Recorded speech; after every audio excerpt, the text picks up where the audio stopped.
Hello students, welcome to RT academy. और मैं आपका बायोलॉजी टीचर नागेंद्र साहू। जैसा कि हमने आपसे वादा किया था कि पहले हमारा सिलेबस कंप्लीट होगा और सिलेबस कंप्लीट करने के बाद हम कुछ इंपॉर्टेंट क्वेश्चन पे बात करेंगे, और मैंने किया। मेरे लेक्चर खत्म होने के बाद आपके पास एनसीईआरटी के क्वेश्चंस 1 मार्क, 2 मार्क, 3 मार्क और 5 मार्क के क्वेश्चंस गए हैं आपके पास। बिंदास क्वेश्चन, बहुत सारे क्वेश्चन। और उसके कंप्लीट होने के बाद हमने सीबीएसई के 3 सैंपल पेपर पे भी डिस्कशन किया, यानी कि जो सैंपल पेपर्स आपको ऐसे नहीं मिलेंगे, आपको ये हमारे चैनल पे मिल जाएंगे। और आपको तीनों पेपर्स के मैंने सोल्यूशन भी बताया। और सीबीएसई के बाद अब आईएससी की हम सीरीज चालू करेंगे, जहां पर हम आईएससी के भी 2 सैंपल पेपर पे डिस्कस करेंगे।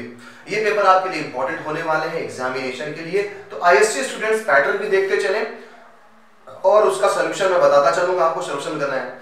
आप में थोड़ा सा मैंने एक चीज की है कि सोल्यूशन बहुत ज्यादा मैंने अलग से नहीं रखे लेकर के, बिकॉज आपके सोल्यूशन जो है बहुत लंबे सोल्यूशंस नहीं है। मोस्टली आपके जो क्वेश्चंस हैं स्टार्टिंग में तो सारे वन सेंटेंस में फिनिश हो रहे हैं और डायग्राम बनाने के लिए है। दैट इज व्हाई बहुत ज्यादा थ्योरेटिकल पार्ट आपके पेपर में नहीं है कि बहुत लंबी थ्योरी लिखनी पड़ेगी। सेक्शन लास्ट सेक्शन में ही कुछ हमें थ्योरी ज्यादा लिखनी पड़ती है, वो भी सब पार्ट में डिवाइड होते हैं। तो टेंशन नहीं लेने का है, आपका पेपर इजी है, बढ़िया है। और मेरे साथ रहेंगे तो उसको अच्छे से सॉल्व करते चलते हैं। आपको की पॉइंट्स बताता चलूंगा हर पेपर के हर क्वेश्चन पे कि क्या क्या की पॉइंट्स हैं। तो आज की डेट में हम स्टार्ट करते हैं आईएससी का सेट फर्स्ट।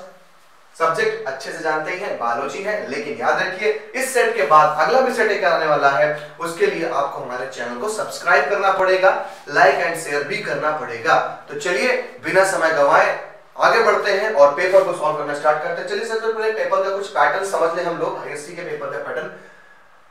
तो देखिए कह रहा है कि जो आईएससी का पेज है आपका, इसमें भी आपके सेक्शन जो है आंसर ऑल द क्वेश्चंस रहेंगे। ठीक है भाई, रहने दीजिए।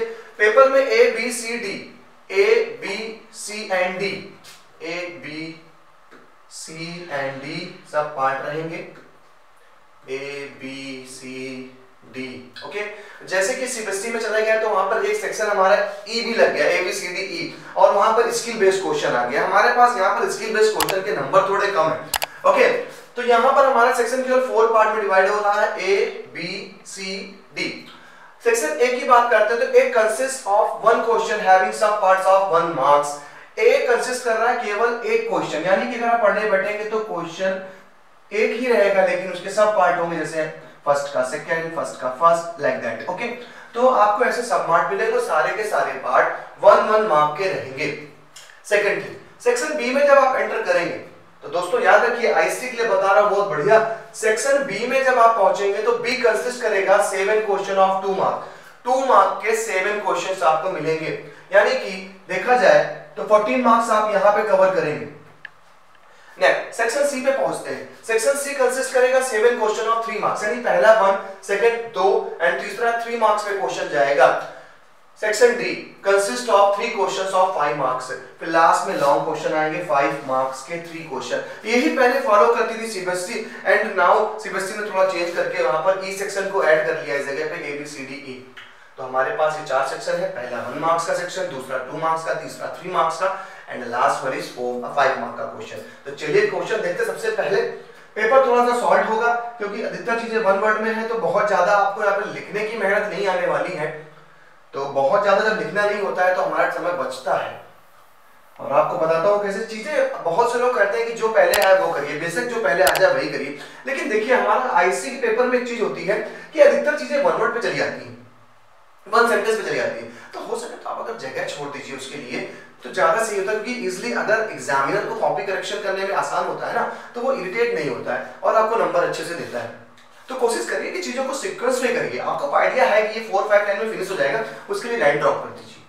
लाइन ड्रॉप करने से क्या होगा, चीजें सीक्वेंस में रहेगी तो धड़ाधड़ कॉपी चेक करता चला जाएगा और इसलिए आपको नंबर देता चला जाएगा। अगर उसको कहीं कंफ्यूज होना पड़ता है ना कि अरे यार फर्स्ट का फर्स्ट इधर लिखा है, फिर फर्स्ट का फिर 2 पेज बाद फिर वो, तो उसकी मार्किंग स्कीम गड़बड़ा जाती है, और जब मार्किंग स्कीम गड़बड़ाती है ना तो फिर इरिटेट होता है। इसलिए चीजें सीक्वेंस में करने की कोशिश करिए। बहुत से लोग सोचते हैं पहले लॉन्ग क्वेश्चन को पहले कर डालो। अरे क्यों कर डालो यार लॉन्ग क्वेश्चन को पहले? आपको पता है लॉन्ग क्वेश्चन आ रहा है, आप तो लॉन्ग क्वेश्चन पहले करके बस समय गंवाते हो। आपको भी बता रहा हूँ बहुत से लोग होते हैं कि लॉन्ग क्वेश्चन 5 मार्क्स का है, इसको बांधना ही तो है, ऐसा करो, चलो बांध देते। पहले आपने लॉन्ग उठा लिया, सॉरी, तो आपने लॉन्ग उठा लिया। अब आपको लॉन्ग को लिखना था, जो मेन उसका आंसर है वो मुश्किल से 10 to 15 लाइन्स में फिनिश होना है सपोज, लेकिन आपके पास समय भी है। आपने क्या कर दिया, उसको बांधते चले गए और सोच रहे हैं आप 2 लाइनें और लिख दें, 2 लाइनें और लिख दें, और वो 2 लाइनों के चक्कर में आपको जहां एक लॉन्ग को खत्म करने में 10 मिनट लेना था, 12 मिनट लेना था, आपने बांधने के चक्कर में ज्यादा अच्छा हो जाए, आपने उसके लिए 20 मिनट ले लिए। आपने 20 मिनट ले लिए, ये 8 मिनट आपने किसके चुरा लिए, आपने 8 मिनट चुरा लिए 1 वर्ड वाले के। अब आखिरी में आपके पास समय नहीं बचता है, आखिरी में जहां पर आपको एक नंबर वाले में 60 मार्क्स मिलने वाले थे, अब वहां पर आप कुछ कर ही नहीं पाए, यानी परफेक्ट आंसर जहां पर चेक होने वाला था वो आपने पार्ट किया ही नहीं, आपके लॉन्ग के चक्कर में फंसे रह गए। तो याद रखिए, लॉन्ग क्वेश्चन करना जरूरी है जब आप परफेक्ट हो कि नहीं, इतना ही कंटेंट मुझको लिखना है, ये नहीं कि फेंकना है तो पहले लॉन्ग उठा ले, 2 घंटा तो लॉन्ग ही करते रहे, आखिरी 1 घंटे में पगला गए। इस चीज पे ध्यान देना है आपको। आप सीक्वेंस वाइज करिए, ऐसा कहीं कहीं का रूल नहीं है कि सबसे पहले लॉन्ग आप सबसे पहले करें, लॉन्ग को लास्ट में ही रहने दीजिए, कोई प्रॉब्लम नहीं है। आखिर में थोड़ा बांध भी देंगे, जल्दी जल्दी हो जाएगा तो कोई दिक्कत नहीं है, लेकिन जहां पर हमें परफेक्ट आंसर मिलना है उस परफेक्ट आंसर को पहले करिए। लाइन ड्रॉप कर दीजिए, 2-4 लाइनें अगर ज्यादा छूट जाएंगे तो कोई इससे वहां पर कंफ्यूजन नहीं होने वाली। क्लियर? तो ये आपको थोड़ा सा मैंने बताई कुछ चीजें बेसिक। चलिए, जैसा कि क्वेश्चन पहला था, और क्वेश्चन पहला कह रहा है answer the following questions briefly and to the point. Briefly and to the point पे बात करने के लिए बोलने में साहब, चलिए कहते हैं which test is taken to confirm typhoid. कौन सा टेस्ट टाइफाइड के लिए आप यूज करते हैं? तो आपको पता है टाइफाइड के लिए हम वाइडल टेस्ट करते हैं, वाइडल टेस्ट करते हैं हम टाइफाइड के लिए। एक तरीके का टेस्ट होता है जिससे हम ये कंफर्म करते हैं कि जो हमारा पेशेंट है वो पेशेंट टाइफाइड का है या नहीं है, तो वाइडल इसका आंसर है। डिफाइन, नेक्स्ट क्वेश्चन करते हैं, 1 नंबर आपको यहाँ पे मिल जाएंगे। Define metastasis. क्या होता है मेटास्टेसिस? चलिए थोड़ा सा इसके बारे में आपको जानकारी दे दें जिससे आपको लिखने में आसानी हो जाए।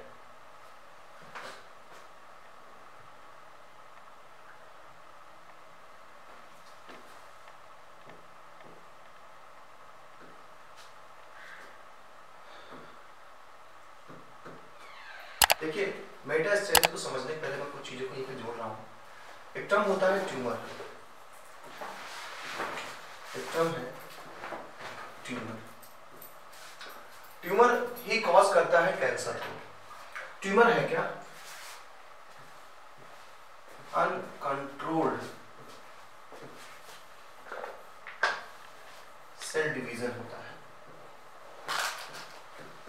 अनकंट्रोल्ड सेल डिवीजन जब होने लगता है किसी भी कार्सिनोजेन के कारण, चाहे वो कार्सिनोजेन कोई वायरस हो, वो कार्सिनोजेन कोई फिजिकल या केमिकल सब्सटेंस हो, उससे सेल्स अनकंट्रोल्ड डिवीजन करती हैं। जब सेल्स अनकंट्रोल्ड डिवीजन करने लगती हैं तो वो एक ट्यूमर का फॉर्म कर लेती है, एक ट्यूमर बन जाता है, और इस ट्यूमर के कारण ब्लड सर्कुलेशन रुक जाता है, पस बनता है, इन्फेक्शन होने का खतरा होता है। ये जो ट्यूमर होता है अगर नॉर्मल है, यानी कि अपने ही प्लेस पे रहने वाला है, नॉर्मल है, अपने ही प्लेस पे रह रहा है, यानी सस्टेन कर रहा है,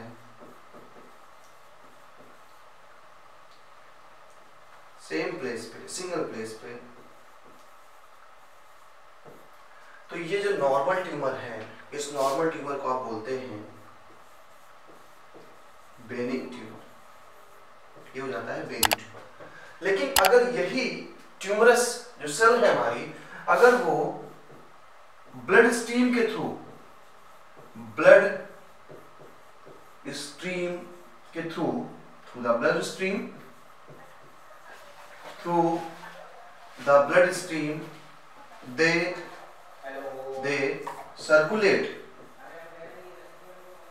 they circulate from one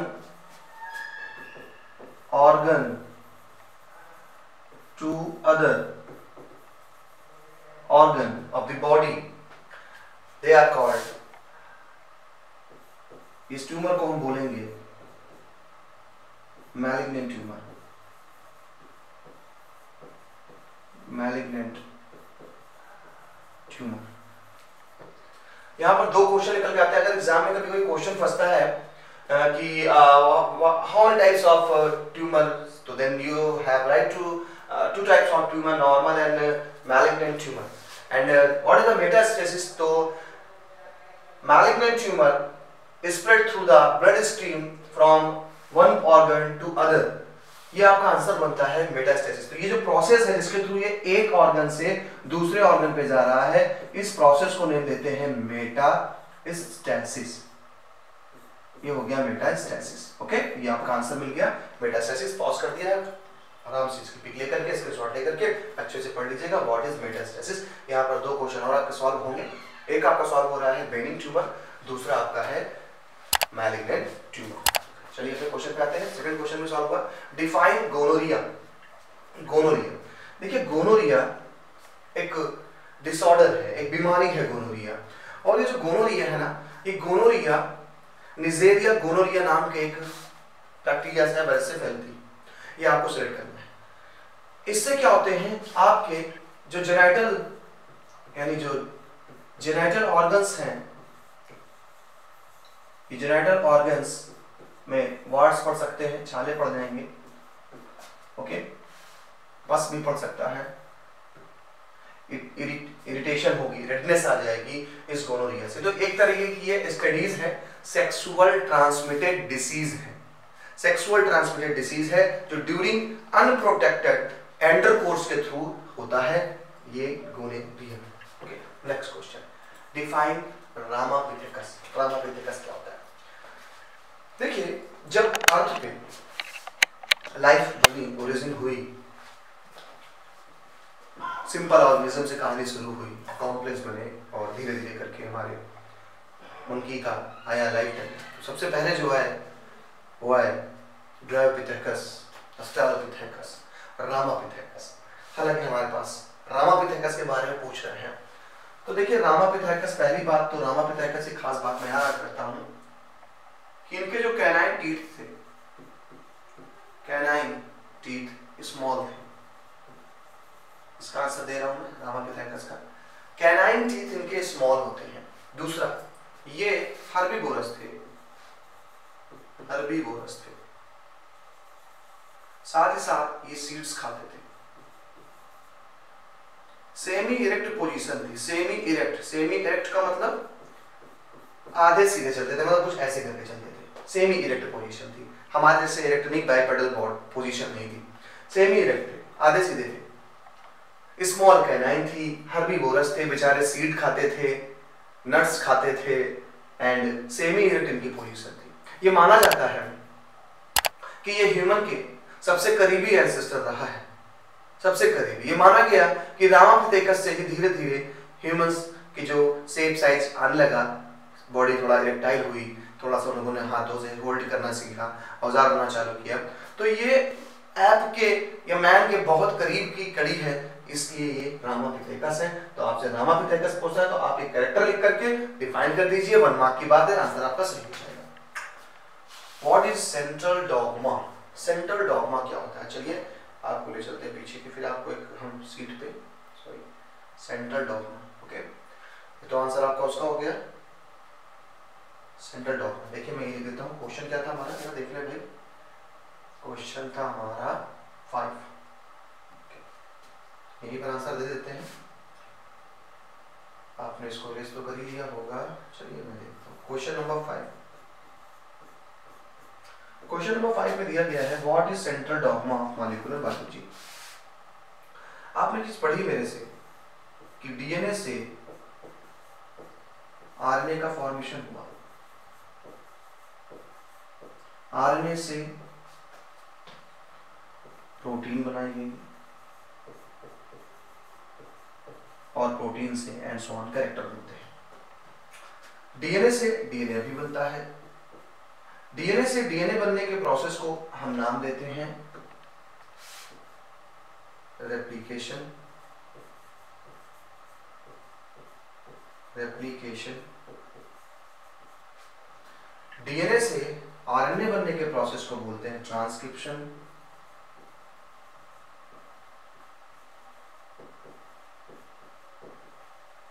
RNA से प्रोटीन बनने के प्रोसेस को बोलते हैं ट्रांसलेशन।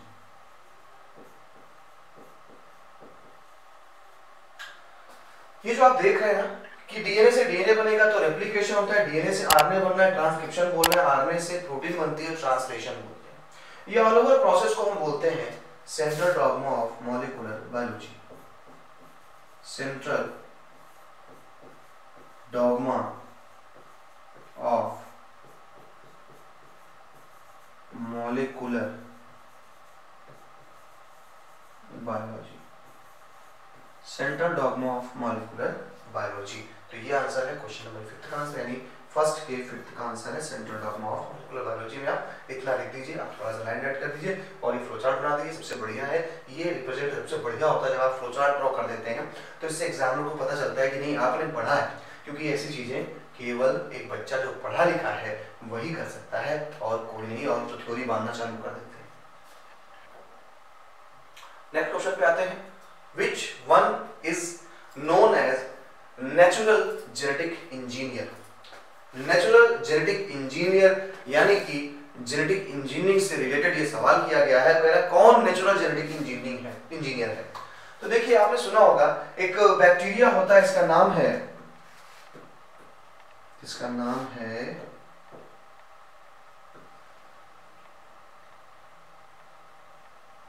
एग्रोबैक्टीरियम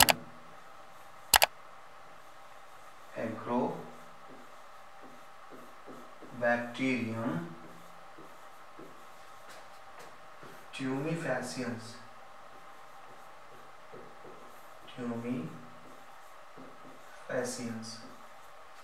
एग्रोबैक्टीरियम ट्यूमीफैसियंस इस नाम का एक बैक्टीरिया होता है। ये बैक्टीरिया प्लांट में ट्यूमर कॉज करता है। तो अभी क्वेश्चन पे मैं आऊंगा, आपको बताऊंगा कि जब कभी भी प्लांट में हमें कोई अपना डिजायर्ड डीएनए भेजना होता है तो हम इस बैक्टीरिया का प्लाज्मिड यूज करते हैं। इस बैक्टीरिया के प्लाज्मिड से हम अपने डिजायर्ड जीन को प्लांट सेल में भेजते हैं। तो एक तरीके का नेचुरल जेनेटिक इंजीनियर है, हमने इसको कहीं बनाया नहीं है, ये नेचर में पाया जाता है, हमें बस इसके प्लाज्मिड का यूज करना होता है। हम इसके प्लाज्मिड को यूज करेंगे और यूज करके हम प्लांट में अपने डिजायर्ड जीन को भेजेंगे और प्लांट से डिजायर्ड प्रोडक्ट प्राप्त करेंगे। तो याद रखिएगा इस क्वेश्चन का आंसर है which one is known as natural genetic engineer. तो agrobacterium tumefaciens is known as natural genetic engineer. Okay, question number 8 पे आ गए, कह रहे हैं डिफाइन रेड डाटा बुक। तो डिफाइन रेड डाटा बुक पे आ जाए भाई। तो रेड डाटा बुक बेसिकली एक ऐसा डॉक्यूमेंट है जिस डॉक्यूमेंट में हम इंडेंजर्ड और एक्सटिंक्ट ऑर्गेनिज्म की लिस्ट को रखते हैं, खासकर इंडेंजर्ड स्पीसीज। तो रेड डाटा बुक एक डॉक्यूमेंट्री है, एक डॉक्यूमेंट्स है जिसमें हम इंडेंजर्ड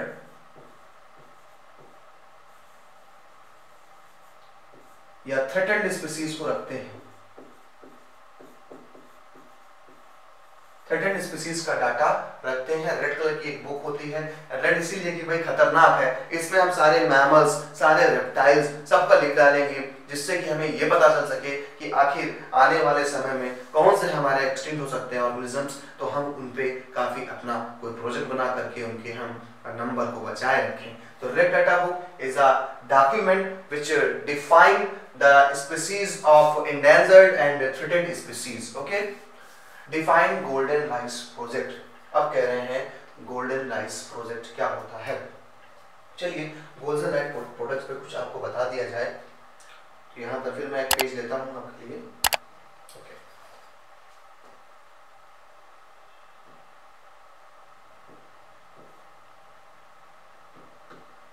सवाल उठता है क्या है गोल्डन राइस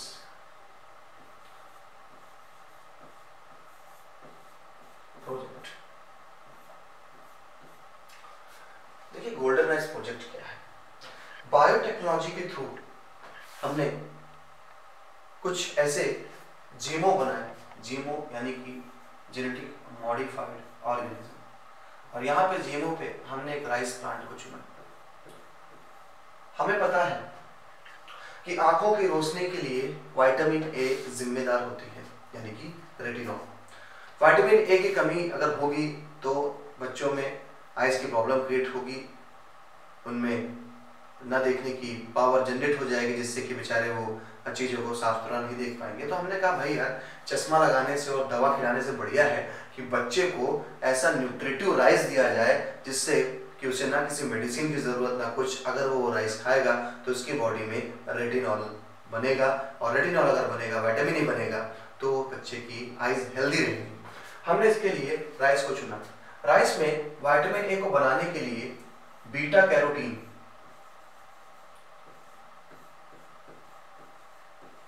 बीटा कैरोटीन नाम का एक केमिकल पाया जाता है। बीटा कैरोटीन हमने डाला है। ये जेनेटिक इंजीनियरिंग के थ्रू हमने राइस में इंजेक्ट किया कि अगर राइस में हम ये जीन डालेंगे तो उस राइस में बीटा कैरोटीन नाम की प्रोटीन बनेगी, और ये बीटा कैरोटीन रिस्पॉन्सिबल है विटामिन ए को बनाने के लिए। विटामिन ए को बनाने के लिए बीटा कैरोटीन जरूरी है। तो हमने राइस में बीटा कैरोटीन नाम के प्रोटीन को बनाने के लिए एक आर्टिफिशियल जीन इंजेक्ट कराया, और इस प्रोजेक्ट के थ्रू हमने एक ऐसी राइस डेवलप करी। ये राइस विटामिन ए से भरी होगी आपके और आपके बच्चों के लिए। भविष्य में आइज की प्रॉब्लम नहीं होगी। और आपको गोल्डन क्यों बोला गया राइस को? बिकॉज कैरोटीन के कारण जो कलर आता है, जैसा कलर मैंने यहाँ राइट किया ना, ऐसा ही कुछ कलर आता है जो येलो कलर आता है, गोल्डन साइड में कलर। और आप अगर देखेंगे इसी येलो कारण इसको गोल्डन राइस प्रोजेक्ट बोला गया। और आपको बहुत प्रैक्टिकली बता दूं बात, बहुत से लोग ऐसे हैं जो सरकारी से गले से उनके घर में राइस आता है, सभी लोग के पास आता है, बेसिकली कोई बड़ी बात नहीं है कि उसको लेना या ना लेना। आप देखेंगे, आप अगर सारे राइस को रखेंगे तो आपको मोस्टली राइस तो व्हाइट दिखाई पड़ेंगे ऐसे, लेकिन उसी में कुछ राइस के जो मॉलिक्यूल होंगे ना वो येलो कलर के होंगे। ये येलो वाले जो ना, ये हमारे हैं क्या, विटामिन बीटा कैरोटीन वाले राइस। और ये जो राइस है ना, इसका एक दूसरा टर्म देते हैं, इसी को बोलते हैं बायोफोर्टिफिकेशन। जब हम लिविंग थिंग्स में क्वालिटी मेंटेन करते हैं, न्यूट्रिएंट वैल्यू इनहेंस करते हैं, तो हम एक टर्म लगाते हैं बायोफोर्टिफिकेशन। तो ये है गोल्डन राइस प्रोजेक्ट। और इस राइस प्रोजेक्ट के थ्रू देखिएगा, जब आपके घर में चावल जो आता है, क्या उसमें कुछ येलो कलर के दाने दिखते हैं आपको? अगर दिखते हैं तो बीटा कैरोटीन। बहुत से लोग बासमती राइस में येलो कलर देखते हैं गोल्डन कलर के, वो बिल्कुल बिल्कुल बीटा कैरोटीन से युक्त है और विटामिन ए बनाने में हेल्पफुल है। ओके, तो ये क्वेश्चन आपका हो गया गोल्डन राइस प्रोजेक्ट। अच्छा, चलिए, गोल्डन राइस प्रोजेक्ट भी हो गया। आंसर आपको नेक्स्ट पेज पे मिलता रहेगा, देखते रहिएगा। क्वेश्चन नंबर 9 है हमारा, और क्वेश्चन नंबर 9 हमारे पास आता कहता है the parental technique to determine genetic disorders in a fetus is called. कह रहा है पैरेंटल टेक्निक, ऐसी कौन सी पैरेंटल टेक्निक है जो डिटरमाइन करेगी जेनेटिक डिसऑर्डर को फीटस में? तो बच्चा जानता है मेरे भाई कि एक टर्म होता है एमनियोटिक फ्लूइड। ओके, और एमनियोटिक फ्लूइड वॉर्म के अंदर भरा हुआ एक ट्रांसपेरेंट फ्लूइड होता है, इसमें हमारा फीटस तैरता है, और उसी जगह पे फीटस की डेड सेल्स बाहर निकलती रहती हैं। और उस डेड सेल्स को अगर हम इंजेक्शन के थ्रू बाहर निकाल लें, इंजेक्शन के थ्रू बाहर निकाल लें, तो उसमें डेड सेल मिल जाती है, और उसके सेल से हम उसके डीएनए को टेस्ट कर लेते हैं। तो डीएनए टेस्ट करके हम ये पता लगा सकते हैं क्या उसमें कोई जेनेटिक डिसऑर्डर है या नहीं, क्योंकि डीएनए तो हमें मिल ही जाएगा। और अगर जेनेटिक डिसऑर्डर है, कंजेनाइटल डिसऑर्डर है, तो वो हमें जीन्स में मिल जाएगा। उसको कलर ब्लाइंडनेस होने वाला है, उसको हीमोफीलिया होने वाली है, थैलेसेमिया होने वाली है, उसे क्लिफ्टन सिंड्रोम होने वाला है। इन सब को पता करने के लिए हम जो मेथड यूज करते हैं वो हमारा मेथड है एमनियोसेंटेसिस। तो एमनियोसेंटेसिस एक प्रोसेस था, एक टेक्निक था to determine the genetic disorder in a foetus. Okay, तो आपसे डिफाइन पूछ सकता है, तो डिफाइन में आप यहाँ से यहाँ राइट कर दीजिए। अब यहाँ पर तो एमसीक्यू में रखा है मैंने, तो आपने यहाँ पे यहाँ एमनियोसेंटेसिस कर लेना है। ओके, फिर क्वेश्चन आता है आपके पास, कहता है in case of incomplete dominance. मैं इसको रेज कर देता हूँ।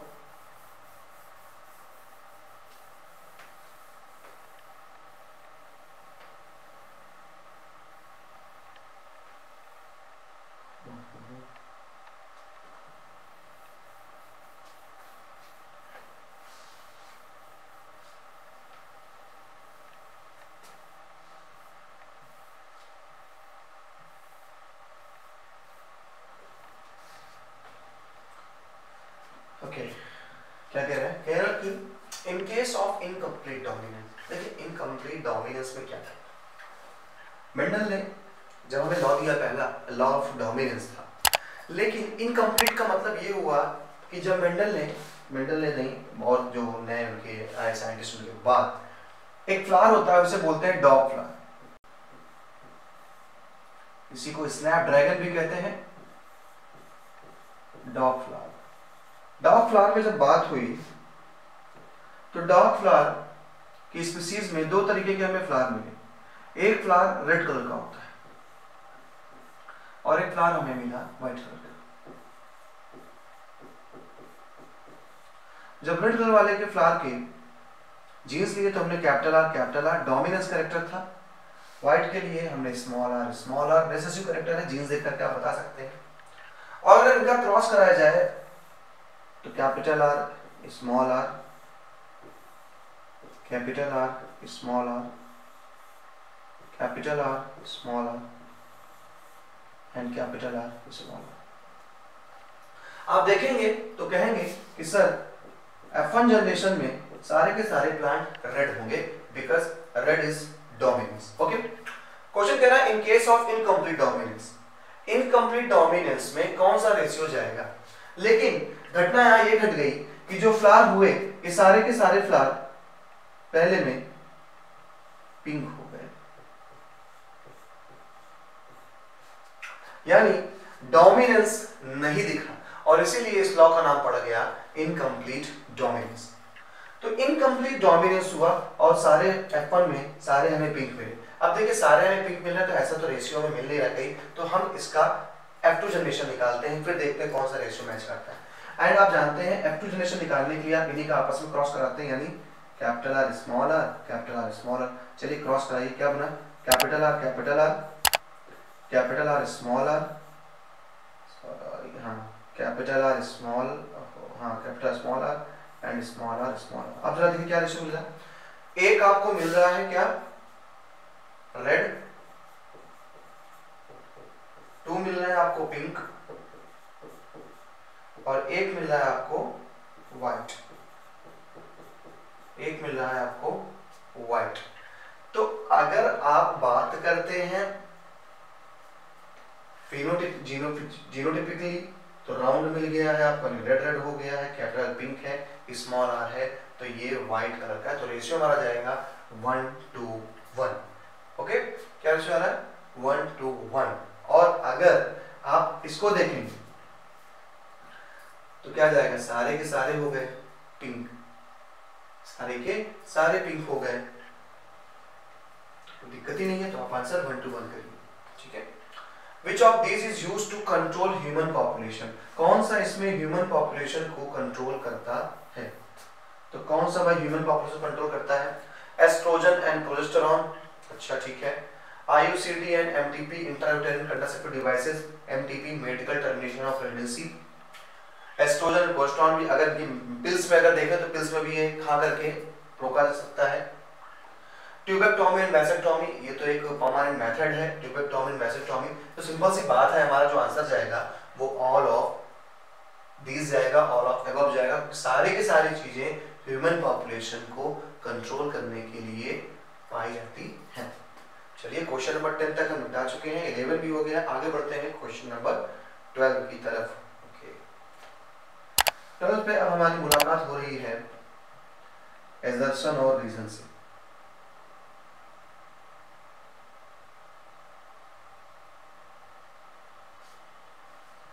ओके गाइस, चलिए एजर्शन और रीजन के पास चलते हैं। क्वेश्चन नंबर 12, चलिए ध्यान से पढ़ते हैं। कह रहे over population has become a serious problem in developing countries. Over population एक बड़ा प्रॉब्लम है डेवलपिंग कंट्रीज के लिए।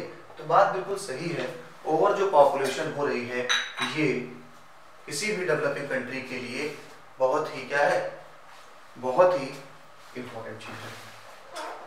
रीजन क्या है, it may exhaust natural resources, causes unemployment and leads to pollution. देखिए जब भी हम कहते हैं कि एजर्शन को अगर रीजन से जोड़ा जाएगा एजर्सन को रीजन से जोड़ा जाएगा। जैसे मैंने सीबीएसई के सेट में बताया था आपको कि अगर बिकॉज से जुड़ रही है कहानी, बिकॉज से अगर जुड़ रही है कहानी, तो आप कहेंगे assertion sorry reason is correct explanation of A. तो यहां पर आपको भी करना है, आईएससी वालों को भी ध्यान रखना है, बिकॉज से कहानी हमें जोड़नी है। तो देखिए अगर बिकॉज आता है तभी आप इसको जोड़िएगा, ठीक है। पहले जोड़ते हैं, चलिए पढ़िए। एजर्सन क्या है?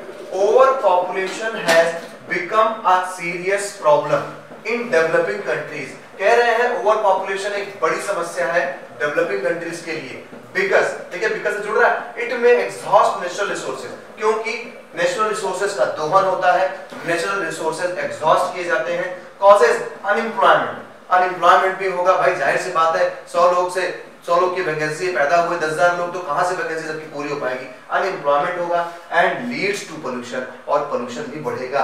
तो बात बिल्कुल मैच कर रही है कि डेवलपिंग कंट्री में अगर पॉपुलेशन ओवर हो जाती है तो वो वहां के रिसोर्सेज का यूटिलाइजेशन बहुत घंटा तरीके से करना चालू कर देगी, एग्जॉस्ट कर देगी। तो आपका देखिए एजर्सन तो बहुत ही सही बोल रहा, कोई नहीं कहेगा गलत है एजर्सन। एजर्सन एकदम सही है।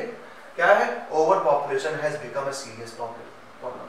तो ये तो सही हमारा, यानी ए तो हमारा सही है, रीजन भी सही है और करेक्ट स्टेटमेंट भी है, क्योंकि बिकॉज से अटैच हो रहा है। तो हमारा आंसर जाएगा both A and R correct and reason is the correct explanation of assertion. बड़ा सिंपल टेक्निक होती है, बिकॉज से जोड़ने की कोशिश करिए। पहले आप ये श्योर हो जाएं कि ए सही है, आर सही है। अगर ए और आर सही लगते हैं और आपको लगता है बिकॉज से स्टेटमेंट जुड़ जाते हैं, तो आप समझ लीजिए कि उसमें आपका पहला ऑप्शन सही होना है, both A R true and R is correct explanation of A. Clear? ये टेक्निक हर एक सेट में यूज करके रखिएगा, पेपर बहुत फायदेमंद है। नेक्स्ट आते हैं, give one significant contribution of each. जो भी हमारे साइंटिस्ट हैं इनका क्या सिग्निफिकेंट रहा है, चलिए देखते हैं। कह रहे माइकर ने बड़ा नाम कमाया है न्यूक्लिक एसिड की दुनिया में। माइकर यानी इनका पूरा नाम देखा जाए तो फ्रेडरिक माइकर था। फ्रेडरिक माइकर साहब ने न्यूक्लिक एसिड की डिस्कवरी करी थी, न्यूक्लिक एसिड की डिस्कवरी करी थी। और यही न्यूक्लिक एसिड आपके डीएनए एंड आरएनए भी होते हैं। तो अगर बात आती है डीएनए आरएनए की डिस्कवरी की, तब भी फ्रेडरिक माइकर ने दी। अगर बात आती है न्यूक्लिक एसिड की डिस्कवरी की, तो फ्रेडरिक माइकर ने डिस्कवरी करी थी। और एक सोचने वाली बात यहाँ पर यह है हमारे लिए कि कभी भी कंफ्यूज मत होइएगा, डीएनए आरएनए की डिस्कवरी में वाटसन एंड क्रिक का नाम मत कर दीजिएगा। वाटसन एंड क्रिक ने डबल हेलिकल स्ट्रक्चर के बारे में बताया था, डीएनए के हेलिकल मॉडल के बारे में बताया था। अगले हमारे साइंटिस्ट हैं बोयर। इनका पूरा नाम है हर्बर्ट बोयर। हर्बर्ट बोयर ने सबसे पहला रिकॉम्बिनेंट डीएनए बनाया था। रिकॉम्बिनेंट डीएनए आप अच्छे से जानते हैं, जब हम वेक्टर डीएनए और डिजायर्ड डीएनए को, डिजायर्ड जीन्स को मिक्स करके जो डीएनए बनाते हैं वो हमारा रिकॉम्बिनेंट डीएनए होता है। और बायोटेक्नोलॉजी में हमने इस रिकॉम्बिनेंट डीएनए को बनाया और इसका बहुत यूज रहा है। तो यहाँ पर दोनों साइंटिस्टों का कंट्रीब्यूशन सही रहा। फ्रेडरिक माइकर ने न्यूक्लिक एसिड डिस्कवर किया, हर्बर्ट बोयर ने फर्स्ट रिकॉम्बिनेंट डीएनए बना। ऐसे आपके आईएससी करती है कि सिग्निफिकेंट कंट्रीब्यूशन मांगती है साइंटिस्ट का, वो आपको साइंटिस्ट का नेम देगी और कंट्रीब्यूशन देगी। इसके अलावा काउंसिल की तरफ साइट पे साइंटिस्टों के नाम पड़े हुए हैं, वो नाम जरूर पढ़ना। मुझे जो इंपॉर्टेंट लगे ज्यादा मैंने उनको ऊपर रखा। Okay, give a term for the following. चलिए अब आपसे कह रहा है कि टर्म दीजिए डिफरेंट चीजों के लिए। चलो भाई टर्म देते हैं। पहला टर्म मांग रहा है development of female gametophyte. Female gametophyte का डेवलपमेंट यानी प्लांट में चल रहा है। चैप्टर हमारा है रिप्रोडक्शन इन फ्लावरिंग प्लांट्स में। तो रिप्रोडक्शन फ्लावरिंग प्लांट्स में अगर फीमेल गैमेटोफाइट का डेवलपमेंट मांगता है तो आप टर्म यूज करेंगे मेगा स्पोरोजेनेसिस।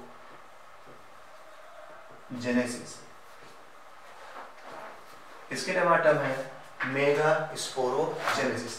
तो मेगा स्पोरोजेनेसिस फीमेल गैमेटोफाइट के डेवलपमेंट के लिए टर्म यूज किया जाता है। चलिए आगे चलते हैं। कह रहे हैं technique used to diagnose HIV and ads.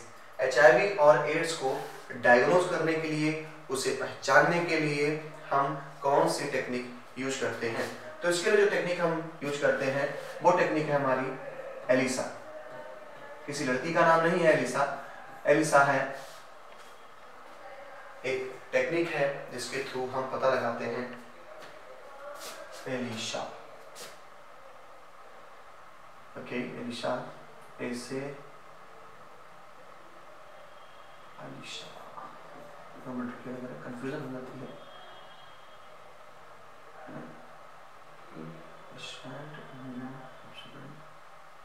Elisa की, ठीक है, एलिसा ही होती है आपकी, आपका आंसर एलिसा है।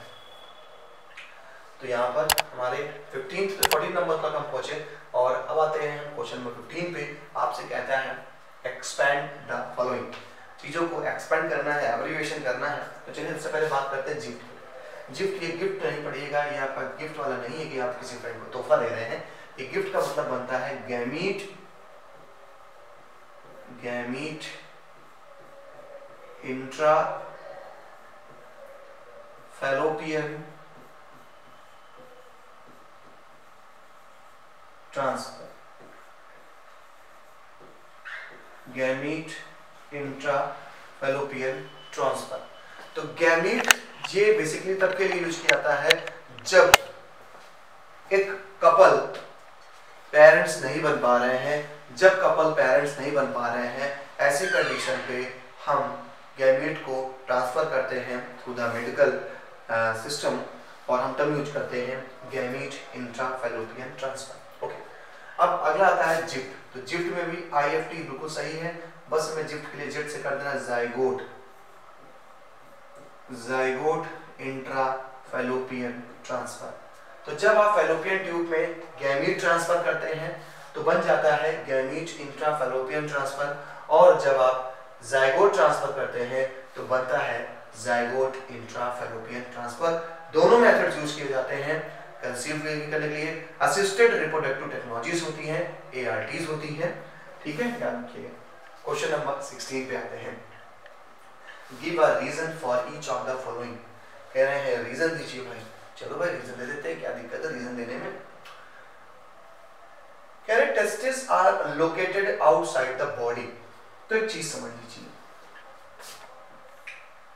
बिफोर बर्थ या कुछ एम्ब्रियोनिक कंडीशन के टाइम जो टेस्टिस होते हैं, टेस्टिस क्या है, एक मस्कुलर पाउच में बंद होता है। टेस्टिस सबसे पहले कि टेस्टिस के अंदर स्पर्म का फॉर्मेशन होता है, टेस्टिस के अंदर स्पर्म का फॉर्मेशन होता है, और स्पर्म को बनाने के लिए जो बॉडी का टेस्टिस का टेम्परेचर होना चाहिए वो below 2 to 3 degree from body temperature होना चाहिए, below from body temperature.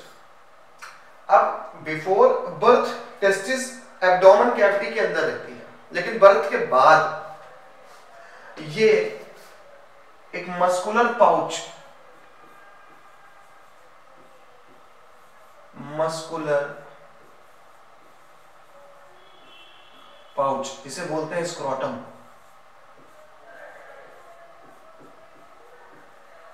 Muscular pouch जिसे बोलते हैं क्या, स्क्रोटम। इस स्क्रोटम के थ्रू ये डिसेंड हो जाता है बॉडी कैविटी से। तो जब स्क्रोटम के थ्रू डिसेंड हो जाता है बॉडी कैविटी से, तो ये बॉडी के टेम्परेचर से दूर रहता है। एंड यू नो दैट कि बॉडी का टेम्परेचर अगर बात करें तो 37 डिग्री सेल्सियस आपका बॉडी टेम्परेचर है, लेकिन ये आपके टेस्टिस को बॉडी के टेम्परेचर से अलग रखता है, यानी बॉडी के टेम्परेचर से 2 से 3 डिग्री सेल्सियस के टेम्परेचर कम रखता है। That is why the reason behind the formation of sperm is needed to optimum temperature.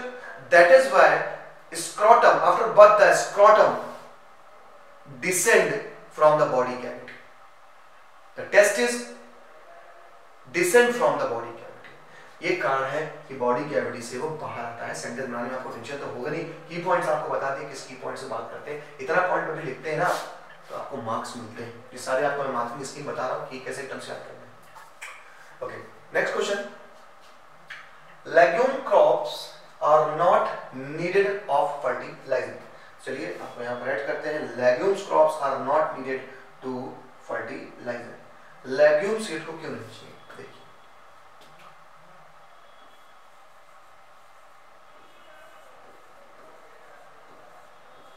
Legumes basically pulses की फैमिली है। पल्सेस मतलब दालें। और आप अधिकतर जगह देखेंगे कि किसी क्रॉपिंग के मेथड में पल्सेस को एक बार रिसाइकल किया जाएगा, चाहे वो अरहर की दाल हो, मूंग की दाल हो, उड़द की दाल हो। ये जो पल्सेस होती हैं, इनकी अगर प्लांट की बात करें तो इन पल्सेस के रूट्स में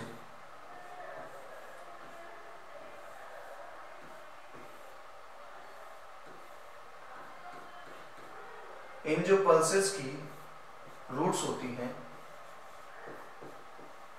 इन रूट्स में पल्सेस की रूट्स में पाया जाता है एक बैक्टीरिया जिसका नाम है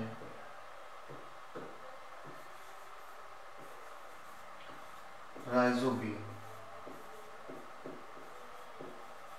राइजोबियम, राइजोबियम, ठीक है। अब राइजोबियम माइकोबैक्टीरियम जो ये बैक्टीरिया है, ये बैक्टीरिया के पास एक पावर है, ये एटमॉस्फेरिक नाइट्रोजन को एब्जॉर्ब कर सकता है। एटमॉस्फेरिक नाइट्रोजन को एब्जॉर्ब कर सकता है। और जब ये एटमॉस्फेरिक नाइट्रोजन को एब्जॉर्ब करता है तो प्लांट के नोड्यूल्स में रह रहा है, जो गांठें हैं उनको बोलते हैं नोड्यूल्स। उन नोड्यूल्स में रहता है और उस नाइट्रोजन को वो नाइट्रोजन के कंपाउंड में नाइट्रोजन के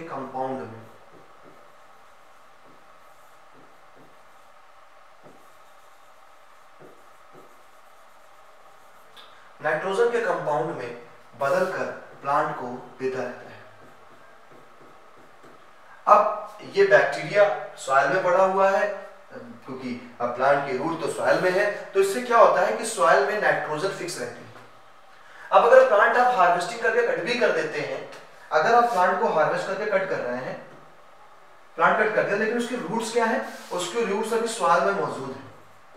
उसकी रूट क्या है, सॉइल में मौजूद है। और जब उसकी रूट सॉइल में मौजूद है तो अभी हमारी नाइट्रोजन हमारे सॉइल में क्या है, फिक्स है। दैट इज व्हाई हम जो भी हमारी लेग्यूमिनस फैमिली के प्लांट्स की जब हम क्रॉपिंग करते हैं तो उस जगह पर हमें फर्टिलाइजर की नीड कम पड़ती है, क्योंकि ऑलरेडी वहां पे नाइट्रोजन मौजूद है। और नाइट्रोजन एक बहुत बड़ा की कंपोनेंट है अदर चीजों के लिए। नाइट्रोजन प्रोटीन बनाने में हेल्प करता है, नाइट्रोजन डीएनए आरएनए बनाने में हेल्प करता है, नाइट्रोजन बहुत जगह पाया जा रहा है, तो इसलिए नाइट्रोजन को उठाया गया है। तो राइजोबियम लेग्यूमिनोसोरम, ये जो बैक्टीरिया है, ये बैक्टीरिया प्लांट की रूट्स की नोड्यूल्स में पाया जाता है और नाइट्रोजन को फिक्स करता रहता है। और इस तरीके से हमें ऐसी सॉइल्स में नाइट्रोजन देने की जरूरत नहीं पड़ती है, वहां ऑलरेडी हमारा नाइट्रोजन फिक्सिंग बैक्टीरिया मौजूद है। चलिए, आपका ये भी क्वेश्चन चला गया, यानी सेक्शन ए को हमने कंप्लीट किया। क्वेश्चन नंबर 16 तक हमारा सेक्शन ए जा रहा है। 1 मार्क के लिए जा रहे सारे क्वेश्चंस हमारे। अब चलते हैं सेक्शन बी पे। चलिए, एक बार आपको याद हो ही गया होगा क्या क्या मैंने पढ़ा दिया, आप देख लीजिए, आप इसके आंसर्स को भी रख लीजिएगा, कैसे क्या कहां पर आंसर है इसके, है ना। तो देख लीजिएगा आंसर सारे। क्वेश्चन हम चलते हैं सेक्शन बी पे, तैयार रहिए। सेक्शन बी,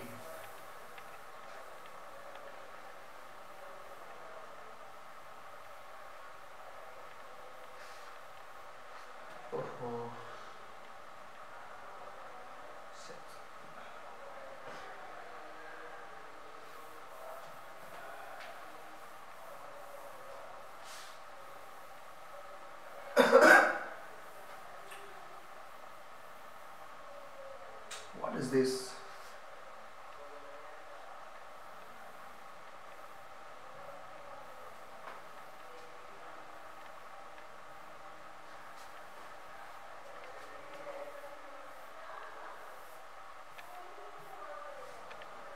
ठीक है, देखिए सेक्शन बी में कहते हैं give the causes of infertility in males. Males में इनफर्टिलिटी के कारण क्या है। तो इनफर्टिलिटी चीज होती क्या, पहले समझ लीजिए। इनफर्टिलिटी का मतलब होता है कि जब कोई पेरेंट्स संतानहीन हो, वो बच्चे नहीं पैदा कर सकता है, ऐसी कंडीशन को हम इनफर्टिलिटी करते हैं, यानी they can not produce their young ones और offsprings, and this condition is known as infertility. And what is the reason of infertility?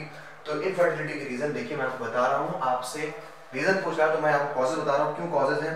पहली बात तो मेंटल डिसऑर्डर, मेंटल हेल्थ की कमी, मेंटल हेल्थ की कमी, मेंटल हेल्थ की कमी की कॉजेज है, पॉइंट वाइज ऐड कर रहा हूं, आप भी ऐड करिएगा, देख लीजिएगा। मेंटल हेल्थ अगर नहीं है, मेंटली डिसऑर्डर है, तो ऐसे टाइम में इनफर्टिलिटी हो सकती है। सेकेंड थिंग, आप ड्रग्स का एडिक्शन है, आप में ड्रग्स लेते हैं, तो ड्रग्स एडिक्शन पर्सन भी इनफर्टिलिटी का शिकार हो सकता है, जो ड्रग एडिक्ट पर्सन है। तो ड्रग्स में बचें, ड्रग्स भी एक बहुत बड़ा इनफर्टिलिटी का कारण है मेल्स में। अब तो फीमेल्स भी आ गई हैं ड्रग्स में, तो भाई दोनों के लिए ये सारी चीजें हैं। Next thing,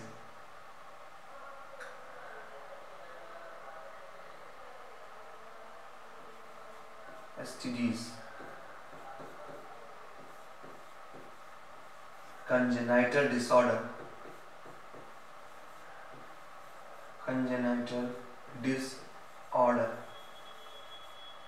mental health issue कर सकता है, ड्रग्स का प्रॉब्लम क्रिएट कर सकता है, सेक्सुअल ट्रांसमिटेड डिसीजेस भी हो सकती हैं कि आपकी फर्टिलिटी को खत्म कर सकते हैं। कंजेनाइटल डिसऑर्डर हैं, कुछ ऐसी बीमारियां जो जेनेटिक तौर पे हैं, जिस कारण भी आप फर्टाइल नहीं हो पाते। तो ये हमारे कॉजेज हैं जिस कारण जेनेटिक डिसऑर्डर इनफर्टिलिटी क्रिएट होती है। तो इन कॉजेज को याद रखिए।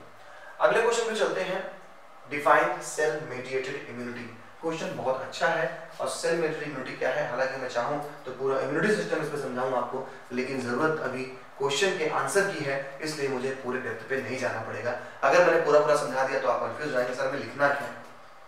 तो मैं उसी बात पे बात कर रहा हूँ, फिर क्वेश्चन के आंसर पे बात फोकस करने की कोशिश कर रहा हूँ। हालांकि मेरी आदत है कि अगर मैं आपको सेल मेडिएटेड इम्यूनिटी पढ़ाना चालू करूँ तो मुझे लगता है कि मैं सेल मेडिएटेड भी बता दूँ, मैं एंटीबॉडी मेडिएटेड इम्यूनिटी भी बता डालूँ सब, लेकिन नहीं, वो गलत होगा। आपको सिर्फ आपके सवाल का जवाब दे रहा हूँ। पहला है, कह रहा है डिफाइन सेल मेडिएटेड इम्यूनिटी। चलिए इसके लिए हम एक पेज चूज करते हैं, सेल मेडिएटेड इम्यूनिटी है क्या चीज। तो हमारा सेल मेडिएटेड इम्यूनिटी के कुछ की पॉइंट्स आपको बताता हूँ। सेल मेडिएटेड इम्यूनिटी,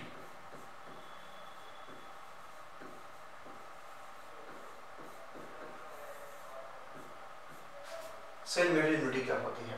देखिए, आपकी बॉडी में जैसे कि मैंने बताया दोनों टाइप की इम्यूनिटी होती है, सेल बी और एंटीबॉडी। सेल मेडिएटेड इम्यूनिटी में हमारे हेल्प कौन करते हैं? हमारे आते हैं यहाँ पर न्यूट्रोफिल्स,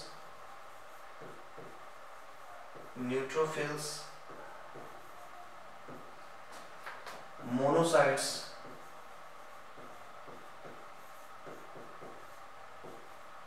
टी लिम्फोसाइट्स भी हम रख देते हैं। टी लिम्फोसाइट तो हमारा बहुत ही ज्यादा जरूरी है।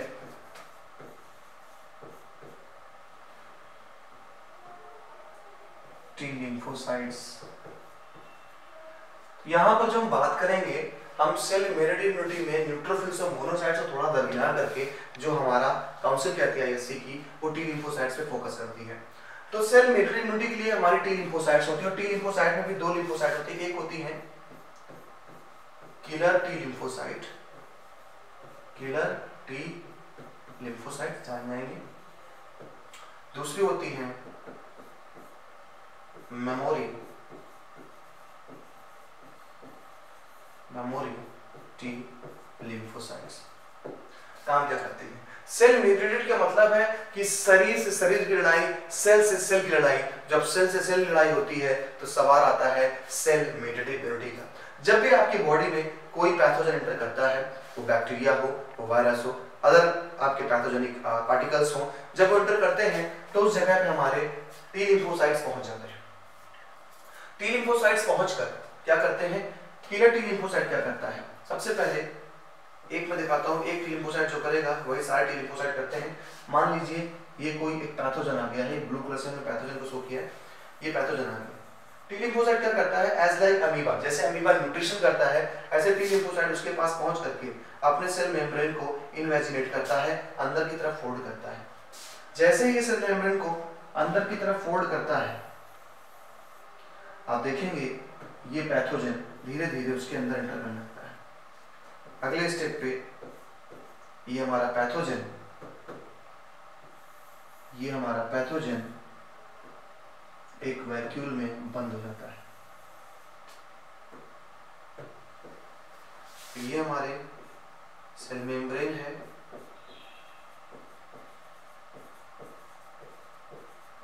टी लिम्फोसाइट्स की। यहाँ पर ये हमारा पैथोजन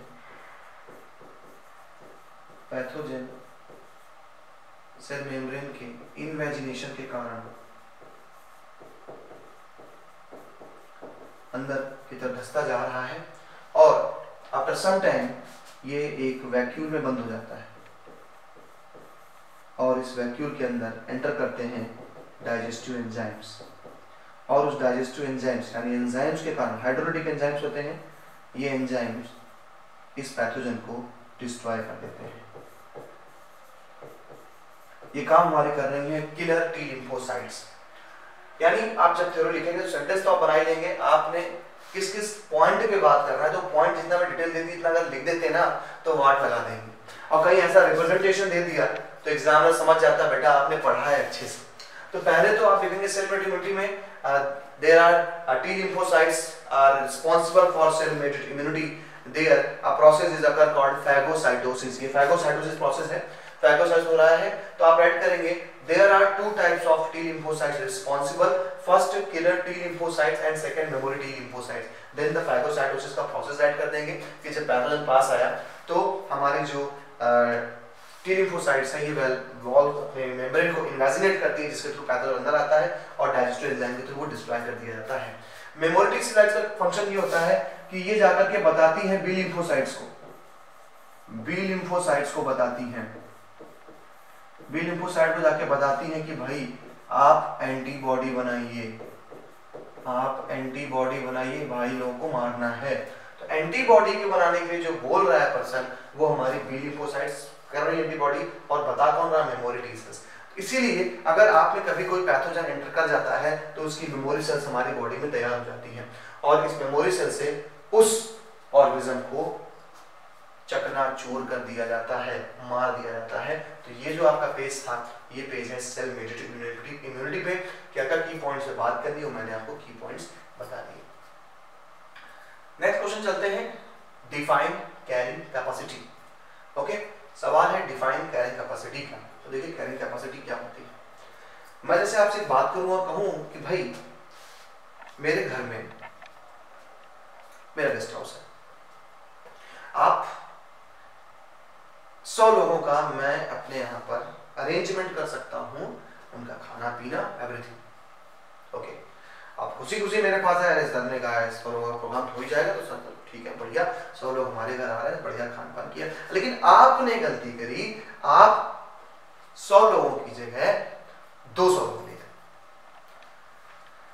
अब 100 की जगह 110 हो जाता, कोई प्रॉब्लम नहीं, 200 हो जाता है, 120 हो जाता, झेल ले जाता, 150 आता, झेल ले जाता। लेकिन 200 तो मेरी क्षमता कितनी थी? 100 लोगों की। सेम एज नेचर में रिसोर्सेज सीमित है। एक फॉरेस्ट में अगर 1000 डियर खा रहे हैं तो एक साइकिल के थ्रू मर भी रहे हैं, खा भी रहे हैं, लेकिन अगर 20,000 डियर्स हो जाएंगे तो घटना बदल जाएगी, ओवर ग्रेजिंग स्टार्ट हो जाएगी फॉरेस्ट में। That is mean ecosystem has a capacity for use their resources which are it's a कह सकते हैं it's a estimated, सीमित है। और उस पे अगर बाहर आप काम करते हैं तो इकोसिस्टम तबाह होता है।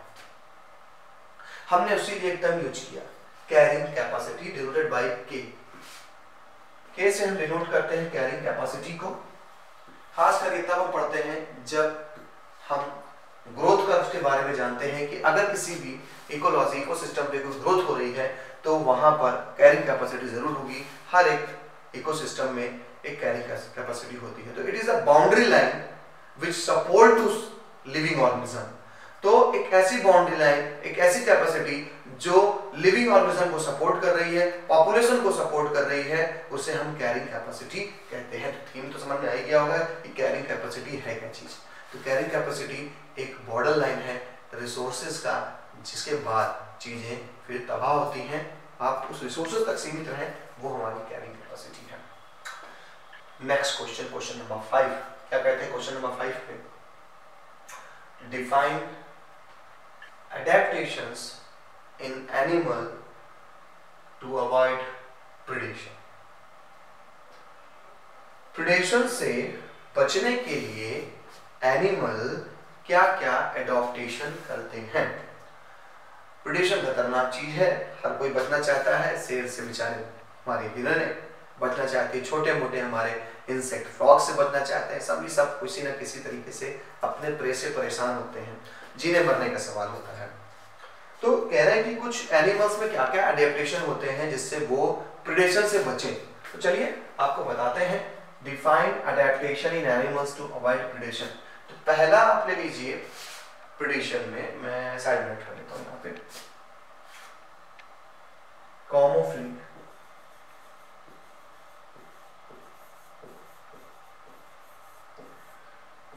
कैमोफ्लेज पहला। दूसरा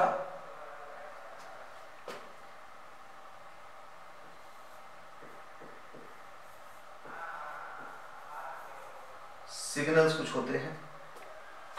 देखिए कैमोफ्लेज क्या है। कैमोफ्लेज का मतलब होता है रूप बदलना। तो कुछ ऑर्गेनिज्म धरती पे ऐसे हैं जो अपने कलर को बदल देते हैं, अपनी वेशभूषा बदल देते हैं। तो आप अच्छे जानते हैं, का नाम तो फेमस है, क्यों भाई गिरगिट की तरह रंग बदलते हो, जहां गए वहां रंग बदल दिया। तो जो हमारे कैमलियन होते हैं, कैमलियन प्रेडेशन से बचने के लिए, या कुछ ऐसी बटरफ्लाइज है या कुछ ऐसे इंसेक्ट हैं कि वो जिस स्ट्रक्चर पे बैठते हैं वो पूरे के पूरे उसी कलर के हो जाते हैं। तो जो उनका प्रे है वो समझ नहीं पाता है कि ये स्टेम है, ये ब्रांच है या ये लीव्स है, और वो बच जाते हैं प्रेडेशन से। तो जब आपको कलर बदलता है तो आप उसका टर्म यूज करते हैं कैमोफ्लेज। कैमोफ्लेज यानी अपना रंग बदलना है। तो आप इसमें अच्छे से लिख लीजिएगा कि different host are change their colour और avoid the predation, like insect हैं, कैमलियन है, ये सभी अपना बदलते रहते हैं कलर को। इंसेक्ट प्रेडेशन के लिए भी एडेप्टेशन करते हैं। कुछ डेंजर बेल्स बजाते हैं, कुछ सिग्नल्स, रिंग द सिग्नल्स, यानी ये आवाज निकालेंगे डराने के लिए कि अरे भाई ये क्या चीज़ है। तो पता छोटे से है लेकिन आवाज़ बहुत भयंकर वो कर दिया, तो जो सामने वाला है वो समझता है यार ये बड़ी कोई खतरनाक चीज़ है, इससे तो बचना चाहिए। तो एक डेंजर बेल की सिग्नल्स निकालते हैं जिससे कि वो बचें। क्लियर। तो यहाँ पर आप कैमोफ्लेज और सिग्नल्स के बारे में राइट कर दीजिएगा। तो ये आपका चला जाएगा क्वेश्चन नंबर 5 पे, define adaptation in animals to avoid predation. That's it. Okay, question number 6 चलते हैं। Study the pedigree chart given below and answer the questions that follow. चलिए देखते हैं।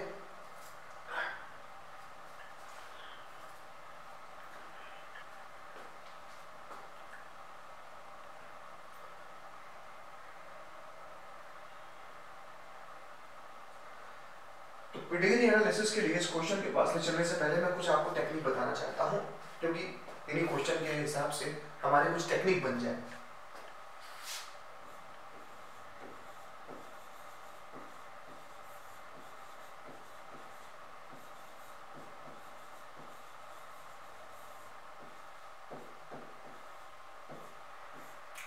पेडिग्री एनालिसिस क्या है?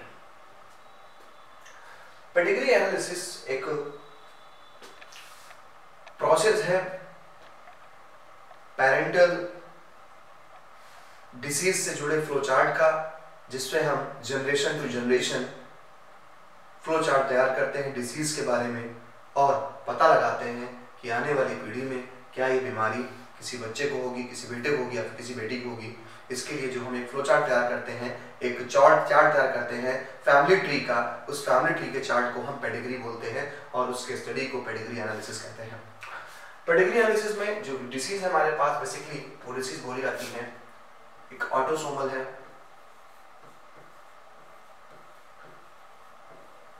दूसरी हमारे पास होती है sex linked diseases.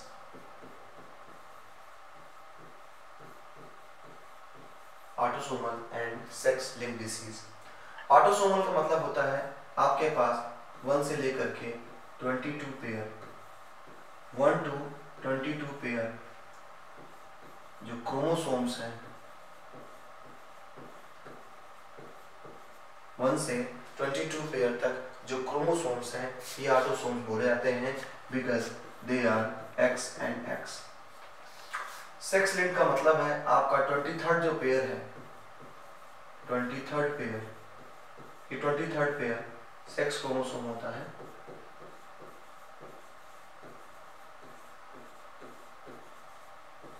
Sex chromosome होता है। और जब फिजिकल कैरेक्टर के जीन्स, फिजिकल कैरेक्टर के जीन्स, फिजिकल कैरेक्टर के जीन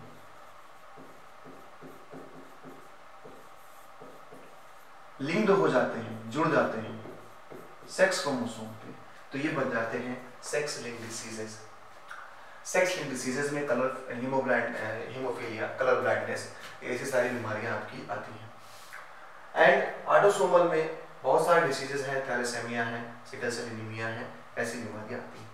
तो पहले तो आप ये चीज समझ गए। अब डिसीज का जीन्स या तो डोमिनेंट होगा, डोमिनेंट होगा या फिर रिसेसिव होगा, या तो डोमिनेंट होगा या रिसेसिव होगा। अब अगर ऑटोसोमल के डिसीज का जीन्स डोमिनेंट है तो बोलेंगे ऑटोसोमल डोमिनेंट, रिसेसिव है तो ऑटोसोमल रिसेसिव। अगर सेक्स लिंक पे जुड़ा हुआ वो डोमिनेंट है तो सेक्स लिंक डोमिनेंट या सेक्स लिंक रिसेसिव जीन्स है। अब बीमारी को हमें पहचानना होता है, कैसे पहचाने? याद रखिएगा, कोई भी रिसेसिव जीन अपने कैरेक्टर को तब शो कर पाता है, कोई भी रिसेसिव जीन है, मैं कहता हूँ हीमोफीलिया के लिए एच जीन है कोई, अगर ये एक ही क्रोमोसोम पे है तो ये किसी फीमेल को नुकसान नहीं पहुंचा पाएगा क्योंकि इसका दूसरा जीन X1 मौजूद नहीं है। लेकिन अगर इस पे XX हो जाता है, दोनों का गया, अब ये लेडी पेशेंट हो जाएंगी। अब अगर पेशेंट हो गई तो हमारे जो पेडिग्री चार्ट है उसमें फीमेल को कलर को वो डार्क कर देता है। डार्क होने का मतलब कि बीमारी हो गई है इनको, वहां पर ये जीन्स नहीं दिखाए जाएंगे। तो डार्क अगर मेल का दिखता है, अब देखिए मेल में एक ही X आया था, इसलिए मेल सेक्स बीमारी से बहुत परे, ऑटोसोमल डिसीज से बहुत ज्यादा परेशान होता है। देखिए कैसे, तो यहाँ पर जो मेल है अगर वो इन्फेक्टेड हो गया तो मेल का सिंबल बनता है वो स्क्वायर शेप होता है और ये भी भरा हुआ मिलेगा। लेकिन याद रखिएगा, अब फीमेल में आपको पता है कि सिर्फ एक ही जीन पाया जा रहा है और यहाँ पर आपके सर्कल भी नहीं, सर्कल भी डेल नहीं है, डार्क नहीं है। तो आप तो इसे समझ लेते हैं क्या कि भाई जीन इसके पास है नहीं, लेकिन इस चीज से सचेत रहिएगा, अगर इनके और इनके बच्चे, मान लीजिए मेल के पास जीन नहीं दिख रहा, मेल को कोई बीमारी नहीं है, ठीक है, मेल हमारा बच्चा नॉर्मल है, और फिर भी बीमारी दिख गई बच्चे में, फिर भी बीमारी बच्चे में दिख गई। अब आपने तो आइडिया लगा लिया कि यार मेल में तो फिर है ही नहीं है, इसके मतलब मेल में कोई डिसीज नहीं थी, फीमेल में और मेल में भी नहीं कोई डिसीज, तो बच्चे को बीमारी कहां से आ गई? तो बच्चे को बीमारी देने के लिए मदर काफी थी, इन मदर से बीमारी पहुंची है। बेटे में, भाई बेटा अगर हुआ, सोचिए बेटे में क्या पहुंचा, एक X पहुंचा, H के साथ फादर ने Y दे दिया तो ये तो बीमार हो गया ना। तो याद रखिएगा, ऐसे जीन्स को हम रिसेसिव बोलेंगे। जीन है, दिखा नहीं पा रहा, जीन्स तो था ही ना, लेकिन रिसेसिव था। और जैसे ही वो लड़के में पहुंचा, सन में पहुंचा, वो बेचारा बीमार पड़ गया, क्योंकि मेल में ये डिसीज ज्यादा होती है। तो याद रखिएगा इस चीज को कि सेक्स लिंक्ड डिसीज मेल और फीमेल दोनों में मिलेंगी, मेल में ज्यादा मिलेंगी, फीमेल में कम। ओके, चलिए अब आपने जान लिया है कि ऑटोसोमल रिसेसिव क्या है, ऑटोसोमल डोमिनेंट क्या है। अगर इतना आप जान चुके हैं तो कहानी को आगे बढ़ाते हैं और अपने क्वेश्चन को सॉल्व करते हैं। क्वेश्चन कहते हैं क्या हमसे, थोड़ा इरेज कर लिया जाए इधर पे। क्वेश्चन क्या कह रहा है, क्वेश्चन कह रहा है study the pedigree chart given below and answer the question that follow। Question का आंसर कीजिए। पहला क्वेश्चन कह रहा है इज द ट्रेट रिसेसिव और डोमिनेंट। आप ध्यान से देख रहे हैं, ये फीमेल है, सिंबल फीमेल का होता है, ये मेल है। देखिए मेल का कलर अगर डल है इसका मतलब मेल को तो बीमारी हो ही गई है, फीमेल में बीमारी नहीं दिख रही है। ओके, इसको मैं रेड पेन से कर देता हूँ, आपको समझ में आएगा। अब देखिए जेड, जो हमारा मेल है, इस मेल को तो हो गया, लाजमी था, हमें मेल में देखा है, हो गया, कोई दिक्कत नहीं, बीमारी हो गई। लेकिन फीमेल कैसे बीमार पड़ गई? क्योंकि इस लड़की को क्रोमोसोम ये होंगे और जब तक इसके दोनों में जीन्स नहीं होंगे लड़की बीमार नहीं हो सकती। यानी इसकी मदर के एक जीन्स पे क्रोमोसोम रहा है, इसलिए एक होने पर उस पर डिसीज सो तो नहीं हुई, लेकिन जब ये एक एक्स पहुंचा उसके फादर से, फादर तो बीमार था क्योंकि फादर के पास क्या बीमार है तो इसके दोनों पे रहेगा ना। तो एक एक्स फादर से मिला, एक एक्स मदर से मिला, और दोनों जब एक्स पहुंच गए तो क्या हो गई? पेशेंट हो गई। इसका मतलब एक चीज समझ में आई, वो ये कि हमारी फीमेल कैरियर थी, वो कैरियर थी और वो जीन्स रखे थी, लेकिन हावी नहीं हो पाए जीन्स। क्यों? क्योंकि वो जीन्स रेसेसिव था। तो यहाँ पर आपका आंसर निकलेगा ट्रेट क्या है? रेसेसिव है। अगर डोमिनेंट होता तो इसी जीन्स से इनकी बीमारी दिख जाती, लेकिन बीमारी नहीं दिखी। So the trait is recessive. Clear? पहले क्वेश्चन का आंसर आपका आ गया, समझ गए ना? अच्छे से मैंने बता दिया आपको चीजें। अगले क्वेश्चन के लिए हमें नेक्स्ट पेज पे चलना पड़ेगा। चलिए नेक्स्ट पेज पे आते हैं।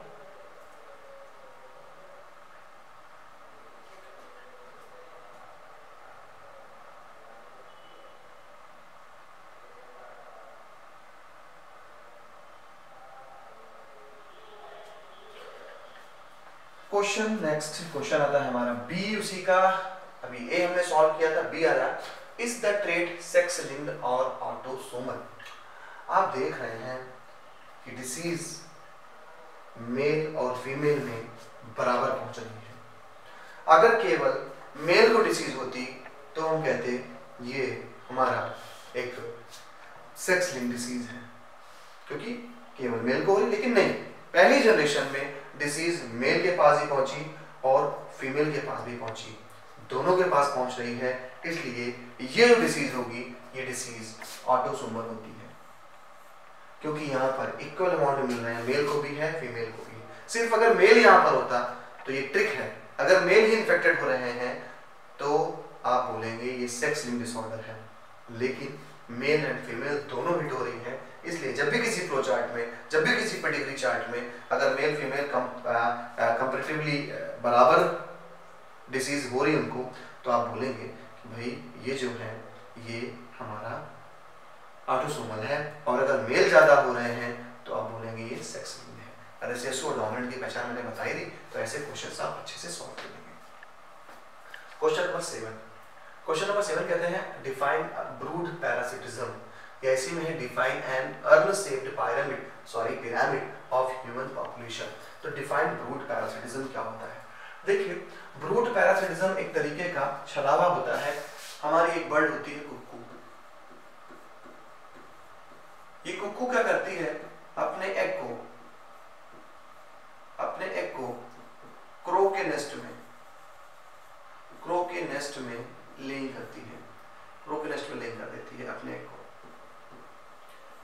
दोनों के एग अप्रोक्सीमेटली मॉर्फोलॉजिकली सेम होते हैं। क्रो को लगता है कि ये मेरा ही अंडा है, जो फीमेल क्रो है उसको लगता है ये मेरा ही एग है, वो उसको सहती है, पालती है। लेकिन जब अंडे फूटते हैं तो पता चला वो तो कुक्कू का है, कोयल का है, बोड़ के चला गया। तो इस तरीके से एक तरीके से धोखा दिया जाता है क्रो को, उसके नेस्ट पे कुक्कू अपने एग लेइंग करती है, और इस फिनोमेना को हम बोलते हैं ब्रूड पैरासिटिज्म। ठीक है, याद रखिएगा, एग्जांपल देकर के उनको समझाइए, आंसर एकदम समझ में आ जाएगा। तो इट इज एक धोखाधड़ी है, और धोखाधड़ी के थ्रू हमारी कुक्कू अपने बच्चों को पालती रहती, पढ़ाती रहती है। Define an urn shaped pyramid of human population. शायद आपको याद हो, ह्यूमन पॉपुलेशन की बात करें हम तो ह्यूमन पॉपुलेशन में एज पिरामिड्स हमने पढ़े थे, जहां पर प्री रिप्रोडक्टिव, रिप्रोडक्टिव और पोस्ट रिप्रोडक्टिव ऑर्गेनिज्म थे। तो जब अनसेड यानी अन का मतलब होता है कलश, यानी कुछ ऐसा स्ट्रक्चर, देखिएगा कुछ ऐसा टाइप का मैं स्ट्रक्चर बना रहा हूँ, कुछ कलश लाइक हूँ,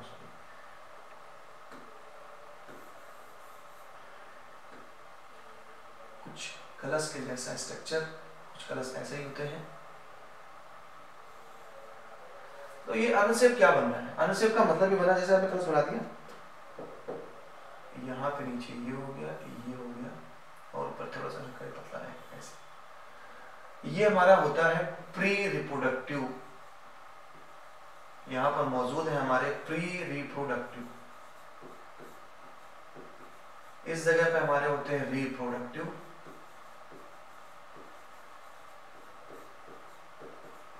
और इस जगह पे पोस्ट रिप्रोडक्टिव। ये हो गया अनसेप्ड यानी कलश के आकार का एक हमारा स्ट्रक्चर। ओके, प्री रिप्रोडक्टिव यानी अभी ये रिप्रोडक्टिव नहीं हुई है, रिप्रोडक्टिव। अब देखिए प्री रिप्रोडक्टिव कम है तो सिंपल सी बात है, रिप्रोडक्शन कौन कर पाएगा? प्री रिप्रोडक्टिव तो रिप्रोडक्शन करते जा करके, आप ही तो आगे भविष्य के रिप्रोडक्शन वाले पार्ट बनेंगे। तो जो प्री रिप्रोडक्टिव हैं ये बहुत कम है, और उधर पोस्ट रिप्रोडक्टिव भी कम हो जाएंगे। ऐसी जो पॉपुलेशन, ऐसी जो ग्रोथ कर्व होता है, ऐसा जो पिरामिड होता है पॉपुलेशन का, वो डिक्लाइन होता है, क्योंकि वो डिक्लाइन हो जाएगा। जब आपके पास बच्चे ही नहीं है तो वो जवान कैसे होंगे? बच्चे ही नहीं है तो जवान बच्चे कैसे मिलेंगे आपको? तो ये जो अनसेप्ड बनता है ये होता है हमारा अनसेप्ड, जिसमें आपको प्री रिप्रोडक्टिव कम रखना है, पोस्ट कम रखना है, रिप्रोडक्टिव थोड़ा बढ़ के रखना है। Divide codominance. कोडोमिनेंस क्या होता है समझिए। कोडोमिनेंस के लिए हम अगला कर लेते हैं।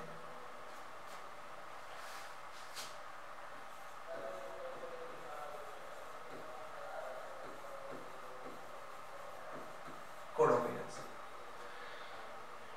मान लीजिए किसी का ब्लड ग्रुप ए है, तो आप यहां पर देखें एग्जांपल एबीओ का। एबीओ ब्लड ग्रुप जो है वो कोडोमिनेंस है, मींस जब दोनों जीन डोमिनेंट हो और दोनों ही अपनी प्रोटीन बनाए तो ऐसे रिलेशन को कोडोमिनेंस बोला जाता है। यानी कि को का मतलब दोनों के दोनों प्रोटीन बना रहे हैं, ऐसा नहीं है कि कैपिटल टी है तो पिल्टॉल है, कैपिटल टी डॉर्फ है तो कैपिटल टी के साथ डॉर्फ इतना काम करता है, ऐसा बता रहा हूं। तो इसके लिए एबीओ ब्लड ग्रुप का एग्जांपल लेते हैं। क्या लेते हैं? अगर किसी का ब्लड ग्रुप ए होता है तो उसके लिए जो जीन रिस्पॉन्सिबल होता है वो IA या IO होता है। बी ब्लड ग्रुप के लिए IB या फिर और करके IO होता है। और ए और बी जब साथ में आ जाते हैं यानी IA और IB तो ऐसा ब्लड ग्रुप AB बन जाता है।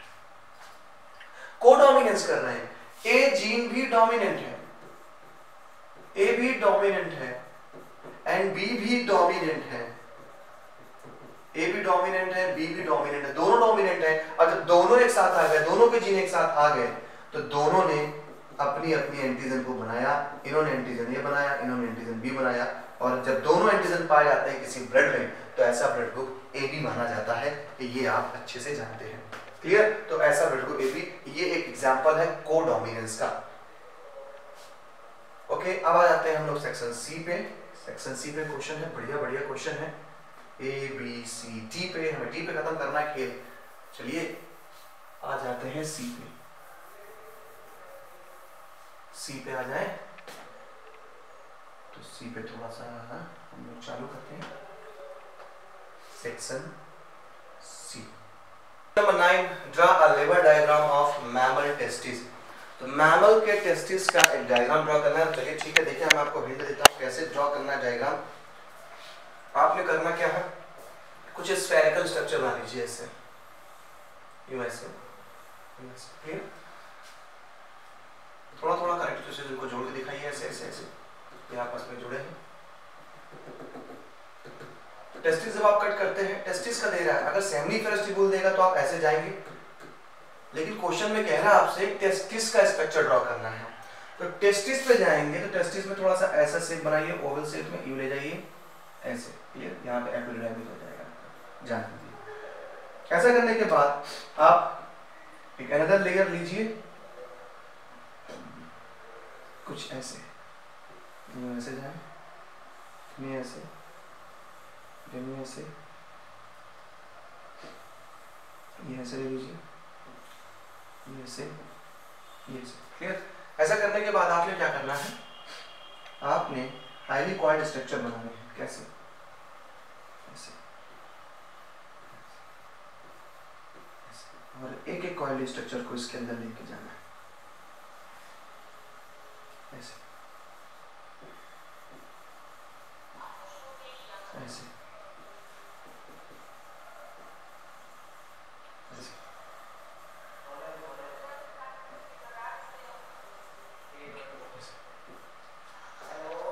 ये जब हाईली स्ट्रक्चर आप बनाते हैं इनको ऐसा आपको जोड़ दीजिए। अब देखिए लेबलिंग करने की बात आती है, तो लेबलिंग मैं कर दे रहा हूँ अलग से।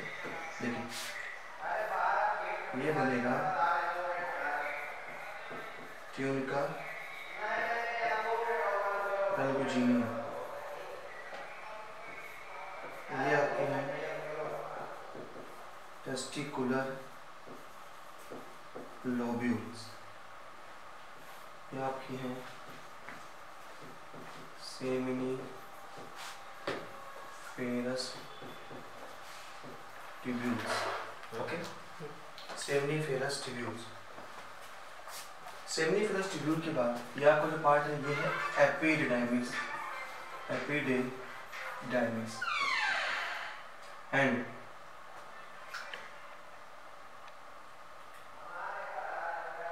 क्लियर? एपिडिडाइमिस ये होता है रेटे टेस्टिस, रेटे टेस्टिस। तो ऐसे आप अगर लेबलिंग क्या करते हैं तो ये आपका एक टीएस ऑफ टेस्टिस जाता है, हाईली कॉइल्ड सेमिनिफेरस ट्यूब्यूल्स होती हैं, और सेमिनिफेरस ट्यूब्यूल का डायग्राम करेक्ट करेंगे तो यहाँ पर आ जाएंगे। तो ये आपका टीएस है टेस्टिस का। ओके, चलिए अपने क्वेश्चन पे वापस आते हैं हमारा। तो डायरेक्ट माइमल टेस्टिस हो गया। क्वेश्चन नंबर 10 कहता है observe the given diagram and answer the following question. चलिए मैं ऑब्जर्व करता हूँ उनके फॉलोइंग क्वेश्चन का आंसर देते हैं। तो ये आप अच्छे से जानते हैं, ये एक आर्टिफिशियल रिकॉम्बिनेंट डीएनए है, आर्टिफिशियल हमारा प्लाज्मिड है जो बॉलीवुड एंड रोटरी ने बनाया था, जिस कारण इसे AMPR PBR 322 PBR 322 बोला जाता है। इसको PBR 322 एक आर्टिफिशियल हमारा plasmid. Give the importance of ओरी। देखिए ओरी क्या है, अभी मैं केवल क्वेश्चन पे आंसर दे रहा हूं आपको। ओरी क्या है? Origin is a site from replication originate होता है, यानी एक ऐसा डीएनए का सीक्वेंस जहां से रेप्लिकेशन स्टार्ट हो रहा है, हम उस पेज को बोलते हैं ओरिजिन ऑफ रेप्लिकेशन। यहां से ओरिजिन ऑफ रेप्लिकेशन है। Next, give the importance of AMPR। AMPR हमारा क्या है? AMPR हमारा एक एंटीबायोटिक रेसिस्टिंग साइट है, एंटीबायोटिक रेसिस्टेंस साइट है। ये एक तरीके का सेलेक्टेबल मार्कर होता है जिसके थ्रू हमें पता चलता है, ये एक तो आप लिखेंगे it acts at selectable marker करता है, और इसके थ्रू हम पता लगाते हैं कि हमारा जो रिकॉम्बिनेंट डीएनए है वो क्या कहते हैं कि उसको ट्रांसफॉर्मेंट है या नहीं है। इस चीज को याद रखिएगा। तो ये हेल्प करता है identify the recombinant and non recombinant. ये इंपॉर्टेंस है EMPR। कह रहा है एक्सपैंड ROP, तो एक्सपैंड करें ROP की, तो ऐसे ले लीजिए, इस रेप्लिकेशन जहां से ओरिजिनेट हो रहा है, इसको ओरिजिनेट करने के लिए जो प्रोटीन चाहिए, जो एंजाइम चाहिए, वो एंजाइम रोप बनाता है। तो यहां पर देख लीजिए R से बनाइए रेप्लिकेशन प्रोटीन है। ये वो एंजाइम्स हैं जहां जो रेप्लिकेशन के लिए जरूरी होती हैं, उस प्रोटीन को बनाने को, उस एंजाइम को बनाने का काम हमारा रोप करता है। क्लियर? चलिए अगला क्वेश्चन चलते हैं हम लोग। और में दिया गया यहाँ पर कि colour blindness is a recessive trait. Colour blindness is a recessive trait. Colour blindness is a recessive trait. A couple with normal vision has two sons। चलिए कह रहे हैं कलर ब्लाइंडनेस है, सबको पता है। A couple with normal vision है, okay, ये है मेल, ये है फीमेल। नॉर्मल विजन है, मेल में XY, फीमेल में XX। रिसेसिव ट्रेट है, ठीक है, दोनों में नॉर्मल विजन। लेकिन इनके दो बेटे हुए, has two sons, one colour blind and one with normal vision. दो बेटे हुए, दो बेटियां हुई, क्या हुआ, चलो पहले क्रॉस करा दीजिए, दोनों बेटे कर दीजिए, ये XX बेटी हुई, XX ये भी बेटी हुई, XY बेटा हुआ, XY बेटा हुआ। चलिए दो बेटे दो बेटियां हो गई। कहते हैं a couple with normal has two sons, one colour blind and one normal vision. One colour blind हो गया, एक जिसको मैं सर्कल कर रहा हूं ये कह रहे हैं कलर ब्लाइंड हो गया, और एक नॉर्मल है। कह रहे हैं if the couple has two daughter what proportion of them will have normal vision. उनमें नॉर्मल विजन का क्या प्रोपोर्शन जाएगा। देखिए जितना भी हमारा कलर ब्लाइंडनेस है ये एक हमारा सेक्स लिंक्ड डिसीज है, और यहाँ पर डिसीज में मेल ज्यादा पेशेंट होता है, रिसेसिव ट्रेट था। और इस बीमारी को क्रिस क्रॉस इनहेरिटेंस कहा जाता है, क्योंकि यहाँ पर बाप कभी भी अपने बेटे को बीमारी नहीं देता है, माँ अपने सन को और फादर अपने डॉटर को डिसीज देते हैं। तो आप यहाँ पर देखेंगे कि बेटे में डिसीज हुई है तो फादर से तो बेटे को वाई ही मिला, एक्स तो मिला नहीं है, फिर आखिर ये पेशेंट कैसे हो गया। इसके पेशेंट होने के पीछे कारण था कि मदर के पास एक जीन था जो मदर को कैरियर थी मदर, लेकिन डोमिनेंस नहीं हो पाया, रिसेसिव ट्रेट था। लेकिन जब वाला जीन उस बच्चे के पास पहुंचा तो ये बच्चा डिसीज से पेशेंट हो गया। अब कह रहा है अगर ऐसी घटना है तो डॉटर में क्या प्रोपोर्शन होगा। तो देखिए अब अगर ये वाला जीन डॉटर के पास गया है तो डॉटर कैरियर होगी, एक डॉटर कैरियर होगी, एक हमारी नॉर्मल होगी। ये कैरियर डॉटर है और ये नॉर्मल डॉटर है। तो क्वेश्चन में कहता है if the couple has two daughter what proportion of them will have normal vision. क्या प्रोपोर्शन होगा, तो वन डॉटर नॉर्मल विजन रखेगी और दोनों की दोनों बेटी नॉर्मल विजन रखेंगे, लेकिन फीमेल क्या होगी हमारी, कैरियर होगी। क्लियर। अगले चलते हैं, डिफाइन बीटी कॉटन। देखिए बीटी कॉटन क्या होता है, एक बहुत बड़ी समस्या रही पुराने जमाने में कि हमारा जो कॉटन था प्लांट, उस कॉटन के प्लांट को कुछ इंसेक्ट खा जाते थे, उसके फ्लावर को, उसके कॉटन बॉल को काफी नुकसान पहुंचता था। ऐसे में साइंटिस्टों ने एक ऐसे बैक्टीरिया को डिस्कवर किया, वो बैक्टीरिया जिसका नाम था बैसिलस थ्यूरोजिएंसिस। तो बैक्टीरिया का नाम था बैसिलस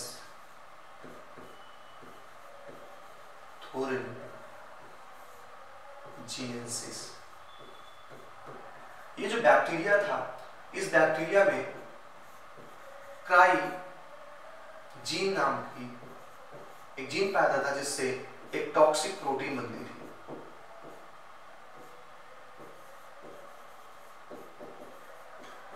ये प्रोटीन अगर उस बॉल वॉर्म को मारने के लिए, अगर वो बॉल वॉर्म इस बैक्टीरिया को खाता था तो वो ऑर्गेनिज्म किल हो जाता था। क्यों किल होता था, ये टॉक्सिन प्रोटीन उसके गट में पोर्स कर देती थी, उसके गट में पोर्स बना देती थी, होल आते थे उसके गट में, और जब गट में होल आते थे इस कारण वो मारा जाता था। साइंटिस्टों ने दिमाग लगाया क्यों ना इस बैक्टीरिया के जीन्स को प्लांट में ट्रांसप्लांट किया जाए, जिससे पूरे का पूरे प्लांट में ये जीन पहुंच जाए, जैसे ही जीन बैक्टीरिया खाए वो इंसेक्ट मारा जाए। इसके लिए हमारा बना बीटी कॉटन, बी से बैसिलस, टी से थ्यूरोजिएंसिस था। तो क्या किया गया साइंटिस्टों ने कि इस बैक्टीरिया के इस क्रायोजीन को ले लिया और इस क्रायोजीन को एक छोटे से सेल में एंटर किया, उसी प्लांट में, उस प्लांट के सेल में एंटर किया, और प्लांट के सेल में एंटर करने के बाद उन्होंने कल्चर मीडियम में प्लांट की ग्रोथ कराई। कल्चर मीडियम में जब प्लांट की ग्रोथ हुई तो वो जो प्लांट था उसके सारे के सारे जीन्स में क्राई जीन्स था, और उस क्राई जीन्स के कारण उसमें क्राई प्रोटीन्स बनती थी।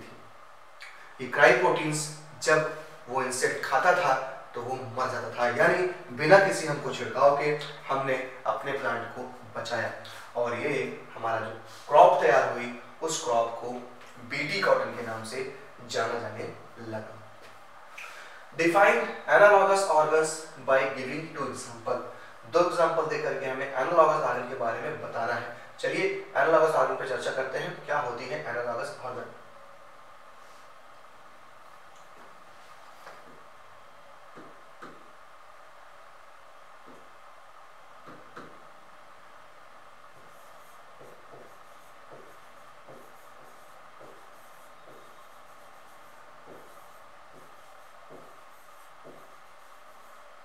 एग्जाम्पल क्या होते हैं।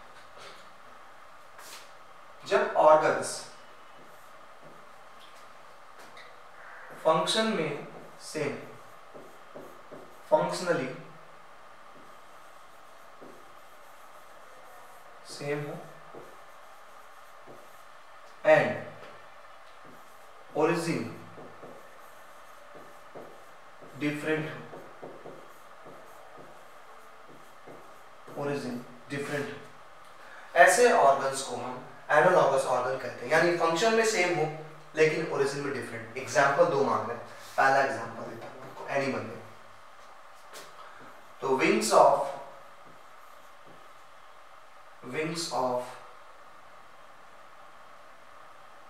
Birds,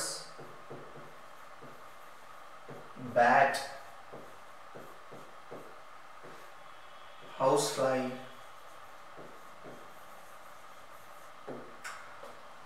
those are made up of birds feathers, feathers, feathers। Bat में स्किन की होती है उसकी विंग्स, हाउस फ्लाई में एक मेम्ब्रेनस स्ट्रक्चर होता है। यानी तीनों में जो उनके विंग्स है वो डिफरेंट डिफरेंट चीजों से बने हुए हैं। बर्ड्स में फेदर्स से बने हुए हैं, बैट में स्किन से बने हुए हैं, हाउस फ्लाई में मेम्ब्रेनस है, लेकिन फंक्शन सबके सेम है। यानी ओरिजिन तो सबकी अलग है, ओरिजिन डिफर है, लेकिन फंक्शन सेम है। सभी सब क्या कर रहे हैं, हेल्प करते हैं किसमें, फ्लाइंग में। तो ये हो गया हमारा क्या, एनालॉगस ऑर्गन। ओरिजिन सेम नहीं है बट फंक्शन सेम है। चलिए तो उसमें हो गया, अभी प्लांट्स का भी देते हैं। प्लांट्स में अगर आप चले जाएं तो ट्यूमर आप देखोगे, tuber of potato and sweet potato. अब फंक्शन की बात करेंगे तो दोनों के फंक्शन, दोनों क्या करते हैं, दोनों में स्टोरेज होता है ग्लूकोज का, स्टोरेज होता है ग्लूकोज का, लेकिन ओरिजिन दोनों की सेम नहीं है। Sweet potato is a stem tuber, sorry root tuber, root का ट्यूमर होता है, जबकि पोटैटो कहां से बनता है, स्टेम का ट्यूमर होता है। ओरिजिन डिफरेंट है लेकिन फंक्शन सेम है, both are stored glucose. Okay, तो ये हमारा एनालॉगस वाला आंसर हो गया पूरा। अच्छे से देख लीजिए, अच्छे से डिफाइन किया मैंने आपको। आगे चलिए, define the steps of PCR. PCR क्या होता है, इसके लिए एक पेज देते हैं। PCR, P for polymerase, C for chain, R for reaction. बन गया polymerase chain reaction. Polymerase chain reaction उस कंडीशन पे यूज किया जाता है जब हमारे पास डिजायर्ड डीएनए की नंबर कम हो, तो हम उस डिजायर्ड डीएनए की हजारों कॉपीज और भी बहुत सारी कॉपीज पाने के लिए हम उसका पीसीआर करते हैं, पॉलीमरेज चेन रिएक्शन करते हैं। ये केमिकल मेथड है, बहुत ही कम समय में हो जाता है। इसके लिए 3 स्टेप्स होते हैं, तो आप ऐड करेंगे polymerase chain reaction is important for forming of many copies, numerous copies of desired gene, and it involves 3 steps. First is denaturation,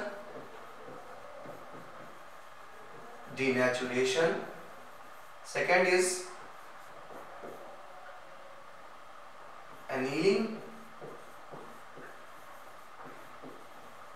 third is extension।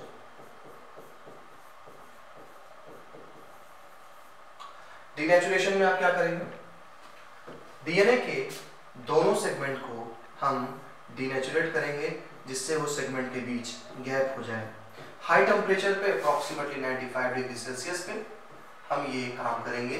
95 degree Celsius पे हमें डीएनए के दोनों स्ट्रैंड को अलग करना पड़ेगा, क्योंकि जो हमारा डीएनए है इसकी हमें कॉपी बनानी है, तो कॉपी के लिए इसका अगर स्ट्रैंड अलग कर देंगे तो हम नई कॉपीज यहाँ पर डालना चालू कर देंगे।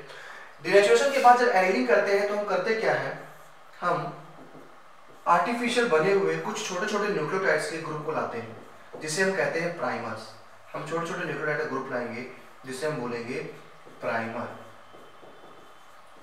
इसे हम बोलते हैं प्राइमर। तो ये आर्टिफिशियली छोटे छोटे न्यूक्लियोटाइड्स का ग्रुप होता है अब इसी न्यूक्लियोटाइड में हमारे नए नए न्यूक्लियोटाइड जुड़ते जाएंगे और हमारे इस चेन के थ्रू हमारा डीएनए बनता चला जाएगा। तो प्राइमर आ गया हमारा कहां पर, एनिलीन। इसी समय एनिलीन में हम एक एंजाइम भी लेते हैं जिसका नाम है टैग पॉलीमरेज।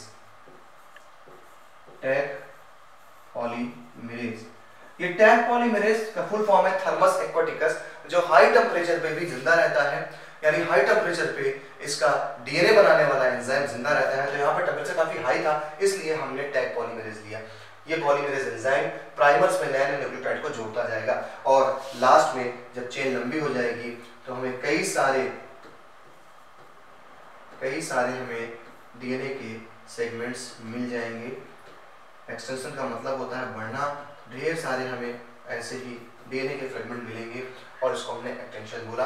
तो कुछ ही सेकंड्स में कई मिलियंस हम अपने डिजायर्ड डीएनए की कॉपीज को पा लेते हैं और ये केमिकल प्रोसेस बनता है polymerase chain reaction. Next question, चलते हैं अपने नेक्स्ट क्वेश्चन पे, चलिए आगे आते हैं।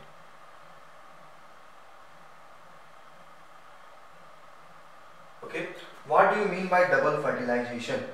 तो what do you mean by double fertilization, तो हम अच्छे से जानते हैं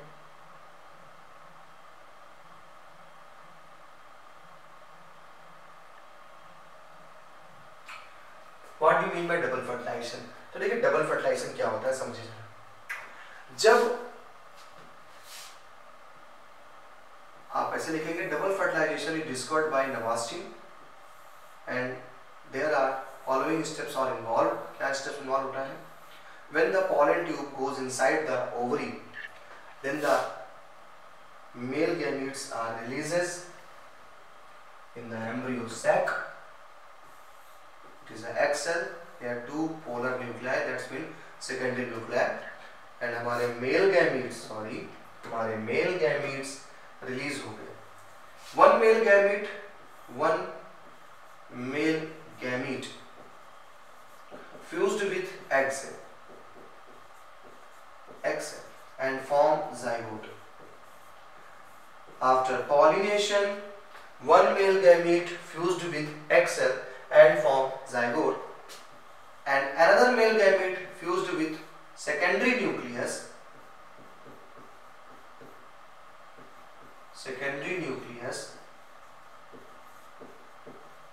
and form primary endosperm nucleus. Here two times fertilization occurred, that is why it is a double fertilization, which is a characteristic of angiospermic flower. Angiospermic flower का characteristic होता है जहाँ पर दो बार फर्टिलाइजेशन होता है। एक फर्टिलाइजेशन मेल गैमेट और एक्सेल के बीच चलता है, जो जाइगोट बनाता है, डेवलपिंग एम्ब्रियो बनाता है। Second male gamete secondary nucleus और फीमेल गैमेट से फ्यूजन करता हुआ बनाता है प्राइमरी एंडोस्पर्म न्यूक्लियस, जो आगे जाकर के एंडोस्पर्म बनाता है और हमारे जाइगोट को न्यूट्रिशन देने का काम करता है। What do you mean by test cross? Test cross क्या है? चलिए टेस्ट क्रॉस को समझते हैं। टेस्ट क्रॉस क्या होता है? कैपिटल टी स्मॉल टी आप अच्छे से जानते हैं कि जब F1 जनरेशन आती है, ये कलर थोड़ा कम विजुअल हो रहा है, इसको रेज कर देते हैं, दूसरा कलर लेते हैं।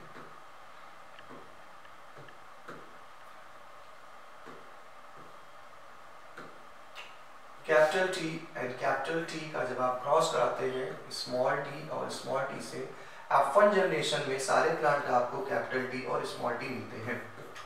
But how identify the gene are parents are capital T and small T. तो व्हेन आप राइट करिएगा, when F1 generation plants is crossed by recessive parent, जब F1 जनरेशन के प्लांट का F1 जनरेशन का प्लांट है और जब इसका क्रॉस कराया जाता है रिसेसिव पेरेंट से, तब आप कहते हो it is a test cross. याद रखिएगा, बहुत सिंपल सी डिफिनेशन है। जब आप F1 जनरेशन के प्लांट का रिसेसिव पेरेंट से क्रॉस कराते हैं तो ऐसे क्रॉस को हम टेस्ट क्रॉस नाम देते हैं। चलिए अपने क्वेश्चन पे आते हैं। सेक्शन डी स्टार्ट करते हैं। 5 मार्क के क्वेश्चन है, काफी मंजिल करीब है। चलिए सेक्शन डी में 5 मार्क के क्वेश्चन को सॉल्व किया जाए। पहला question, observe the diagram given below. अच्छे से जानते हैं सभी लोग, दिस इज द एंटीबॉडी, ये एंटीबॉडी है और एंटीबॉडी क्या करती है ये भी समझते हैं। एंटीबॉडी में पहले बताया था, जो क्वेश्चन पे आते हैं name the parts A B and C. A B and C, तो देखिए ए आपका रहा ये पार्ट है ए, ये पार्ट आपका ए है। तो भाई ए जो होता है आपका लाइट चेन होता है, और लाइट चेन में अगर देखा जाए ये है लाइट वेरिएबल यानी कि लाइट चेन है। ए हमारी बी जो कि हमारी चेन लाइट ही है बट ये वेरिएबल नहीं है, तो यानी यहाँ पर बी जो है नॉट वेरिएबल चेन है, नॉट वेरिएबल चेन। जबकि हमारा जो ए है वो वेरिएबल चेन है, बी नॉट वेरिएबल चेन है। आपसे कहता है सी क्या है, तो सी देखिए आपकी हैवी चेन है, HEAVY, ये हैवी चेन है, याद रखेंगे। हालांकि आपसे क्वेश्चन में ए ही और सी पूछता है। ए आपकी लाइट चेन होती है क्योंकि नंबर ऑफ अमीनो एसिड्स कम होते हैं इस चेन में, तो ए हमारी लाइट चेन होती है। जबकि हमारी जो चेन सी होती है, आप देख रहे हैं काफी लंबी चेन है, इसलिए इसको हम हैवी चेन बोलते हैं। What is the diagram represent, तो देखिए डायग्राम रिप्रेजेंट कर रहा है एंटीबॉडी को। ये हमारी एक एंटीबॉडी होती है जो कि हमें इम्यूनिटी सिस्टम प्रोवाइड करती है। Name of the bond present light chain and heavy chain. देखिए आप देख रहे हैं 2S करके बीच में लग रहा है, तो ये जो बॉन्ड होता है इस बॉन्ड को बोलते हैं disulphide bond. Disulphide bond होता है हमारा, ये दो चेन को जोड़ने का काम करता है। तो व्हाट इज हाइपर सेंसिटिविटी, जब आपकी बॉडी में एंटीबॉडीज का बहुत ज्यादा सिक्रीशन हो जाता है तो आपकी बॉडी में एलर्जी कॉज होता है, यानी सेंसिटिविटी बहुत ज्यादा। बहुत से लोग होते हैं डस्ट पार्टिकल से स्नीजिंग आने लगती है, किसी चीज की स्मेल से उनकी बॉडी में इचिंग हो गई, सनलाइट में चलेगा तुरंत ही इचिंग होना चालू हो गई, एलर्जी लाइक। तो हाइपर सेंसिटिविटी का मतलब है कि बहुत ज्यादा एंटीबॉडीज जब बन जाती हैं तो हाइपर सेंसिटिविटी हो जाती है, लाइक एसिनोफिलिया। इसमें भी क्या होता है, हाइपर सेंसिटिविटी होता है। तो over formation of antibodies is causes hyper sensitivity. चलिए हम अपने नेक्स्ट क्वेश्चन पे चलते हैं। लास्ट क्वेश्चन है हमारा क्वेश्चन नंबर 17। क्वेश्चन नंबर 17 कहता है क्या, कह रहा है क्वेश्चन नंबर 17 में कि व्हाट इज मेगास्पोरोजेनेसिस। तो देखिए मेगास्पोरोजेनेसिस क्या होता है।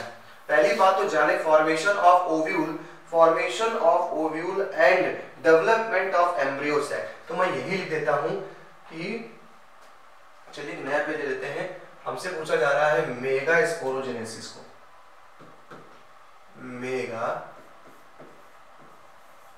मेगास्पोरोजेनेसिस। तो मेगास्पोरोजेनेसिस का मतलब होता है, अपन लिखेंगे the formation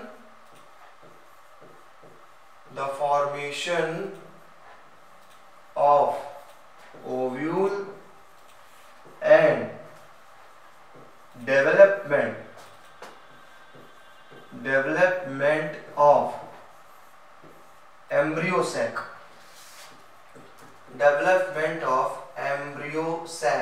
is called megasporogenesis। अब देखिए मेगास्पोरोजेनेसिस, सबसे पहले आपने याद रखना है कि जो हमारी ओवरी होती थी, इस ओवरी में कुछ खास टाइप की सेल्स होती हैं और इन सेल्स को हम बोलते हैं आर्केस्पोरियल सेल। जब ये आर्केस्पोरियल सेल, एक मैं फ्लो चार्ट करता हूं, थ्योरी अपने बनाइएगा। आर्केस्पोरियल सेल डिवाइड करके बनाती है मेगास्पोर मदर सेल। जब इस मेगास्पोर मदर सेल में मियोसिस डिवीजन होता है, तो 4 मेगास्पोर का फॉर्मेशन होता है। ये मेगास्पोर ओव्यूल को बनाएंगे आगे जाके, याद रखिएगा 4 मेगास्पोर का फॉर्मेशन होता है। ये मेगास्पोर है,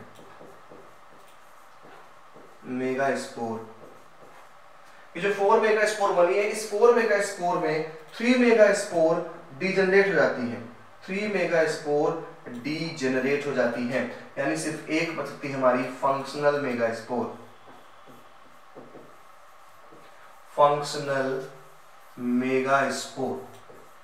अब ये जो फंक्शनल मेगास्पोर होती है, ये फंक्शनल मेगास्पोर आपको एनसीईआरटी में कुछ ऐसे दिखाया जाता है। ये एक सेल है, ये फंक्शनल मेगास्पोर का न्यूक्लियस है, क्लियर।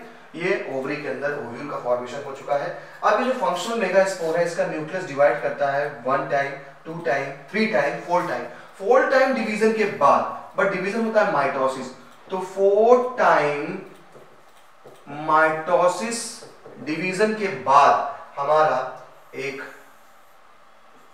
एम्ब्रियो सैक तैयार होता है, जिसमें अपर साइड पे 3 एंटीपोडल सेल, 2 पोलर न्यूक्लियाई एक एग सेल, 2 सिनरगेट सेल बनती हैं।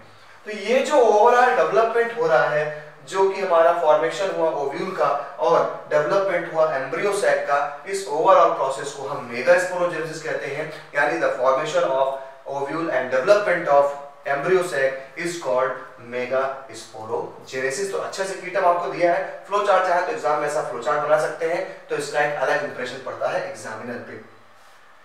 अगला question, what do you mean by eco R I. देखिए इको आर आई एक तरीके का रेस्ट्रिक्शन एंजाइम होते हैं, ये हमारे रेस्ट्रिक्शन एंडोन्यूक्लियस एंजाइम होते हैं, इनका एक खास नॉमेनक्लेचर होता है। तो अगर आपसे कहता है तो it is a endo restriction endonuclease enzyme. देखिए 5 मार्क के क्वेश्चन थे लेकिन डिवाइडेड थे यहाँ पे। अगर हम देखें 17 में 2.5 का मेगास्पोरोजेनेसिस, 2.5 का इको आर फर्स्ट। तो इको आर फर्स्ट आप लिखेंगे it is a restriction endonuclease enzyme, it denotes genus of bacteria Escherichia, it denotes genus of bacteria, CO denotes species यानी coli, R for strain and first for discovery याद रखिएगा, ये है restriction. तो इसको explain कर दीजिएगा, पहले आपको लाइन लिखनी होगी, ये एक यानी it is the restriction endonuclease enzyme and E denotes the genus of the bacteria Escherichia, CO denotes the species of bacteria, R for strain and I for discovery number, किस नंबर पे इसको discover किया गया है। And the last question is what is biodiversity. It is a very theoretical question. What is biodiversity? When your answer is answer number 18. Different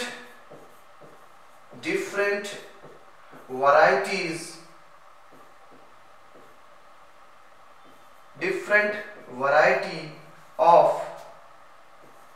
organisms like plant, animals, fungi, etc. denotes biodiversity. Different type के अर्थ पे जो organisms है, different type plants है, animals हैं, mammals हैं, reptiles हैं, ये जो इनकी एक डिफरेंट जो वैरायटीज हैं, ये जो एक वेरिएशंस हैं, ये हमारी बायोडाइवर्सिटी डिनोट करती है। अब बायोडाइवर्सिटी की बात करेंगे तो यहाँ पर 5 मार्क्स हैं, तो आपने यहाँ पर अगले हाइट लिखनी पड़ेगी types of biodiversity. Types of biodiversity तो आप ऐसे ऐड करेंगे, फर्स्ट जेनेटिक डाइवर्सिटी, सेकेंड आपका पॉइंट बनेगा स्पीशीज डाइवर्सिटी, थर्ड आपका बनेगा इकोलॉजिकल डाइवर्सिटी। 3 टाइप के आपके डाइवर्सिटीज हो जाएंगी। तो हाफ पेज तो ये डिफरेंशियल कवर करिए, हाफ पेज में जेनेटिक डाइवर्सिटी के बारे में एक्सप्लेन करिए, स्पीशीज डाइवर्सिटी के बारे में एक्सप्लेन करिए, इकोलॉजिकल डाइवर्सिटी के बारे में एक्सप्लेन करिए। Then define any 4 method of in situ conservation. In situ conservation का है मतलब कि जिस जगह पर आपने उसी जगह पर कुछ चेंजेस कर दिए हैं, किसी आपको बैंक नहीं ले जाते, कोई आप बॉटनिकल गार्डन पे नहीं ले जाते चीजों को, तो इसके लिए 4 मेथड्स हैं। तो 4 मेथड में सबसे पहला मेथड आप ऐड कर लीजिए national parks.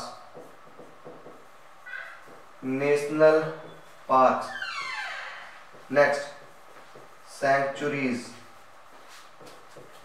Next biosphere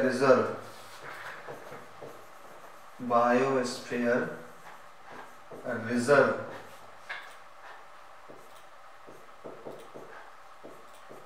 and the fourth is जू, जूलॉजिकल गार्डन आपका। ये हमारे क्या है, ये हमारे हैं इन साइटू कंजर्वेशन। और इस तरीके से आपने पूरे पेपर को सॉल्व किया, शुरुआत से आखिर तक हमने पेपर पे डटे रहे, अपने पेपर को सॉल्व किया और आज हमने आईएससी का सेट फर्स्ट कंप्लीट किया। नेक्स्ट लेक्चर 12 आपके लिए आईएससी का सेकंड सेट होगा और इसके बाद हमारा कमिटमेंट आपके साथ पूरा हुआ जो हमने अपने इस लेक्चर के स्टार्टिंग में कमिटमेंट किया था। तो मुलाकात करेंगे नेक्स्ट सेट पे, लेकिन याद रखिएगा चैनल को सब्सक्राइब कर लें। अब तो लास्ट है क्योंकि आपको एक पेपर और चाहिए आईएससी का विद सॉल्यूशन। तो मुलाकात करते हैं नेक्स्ट लेक्चर पे।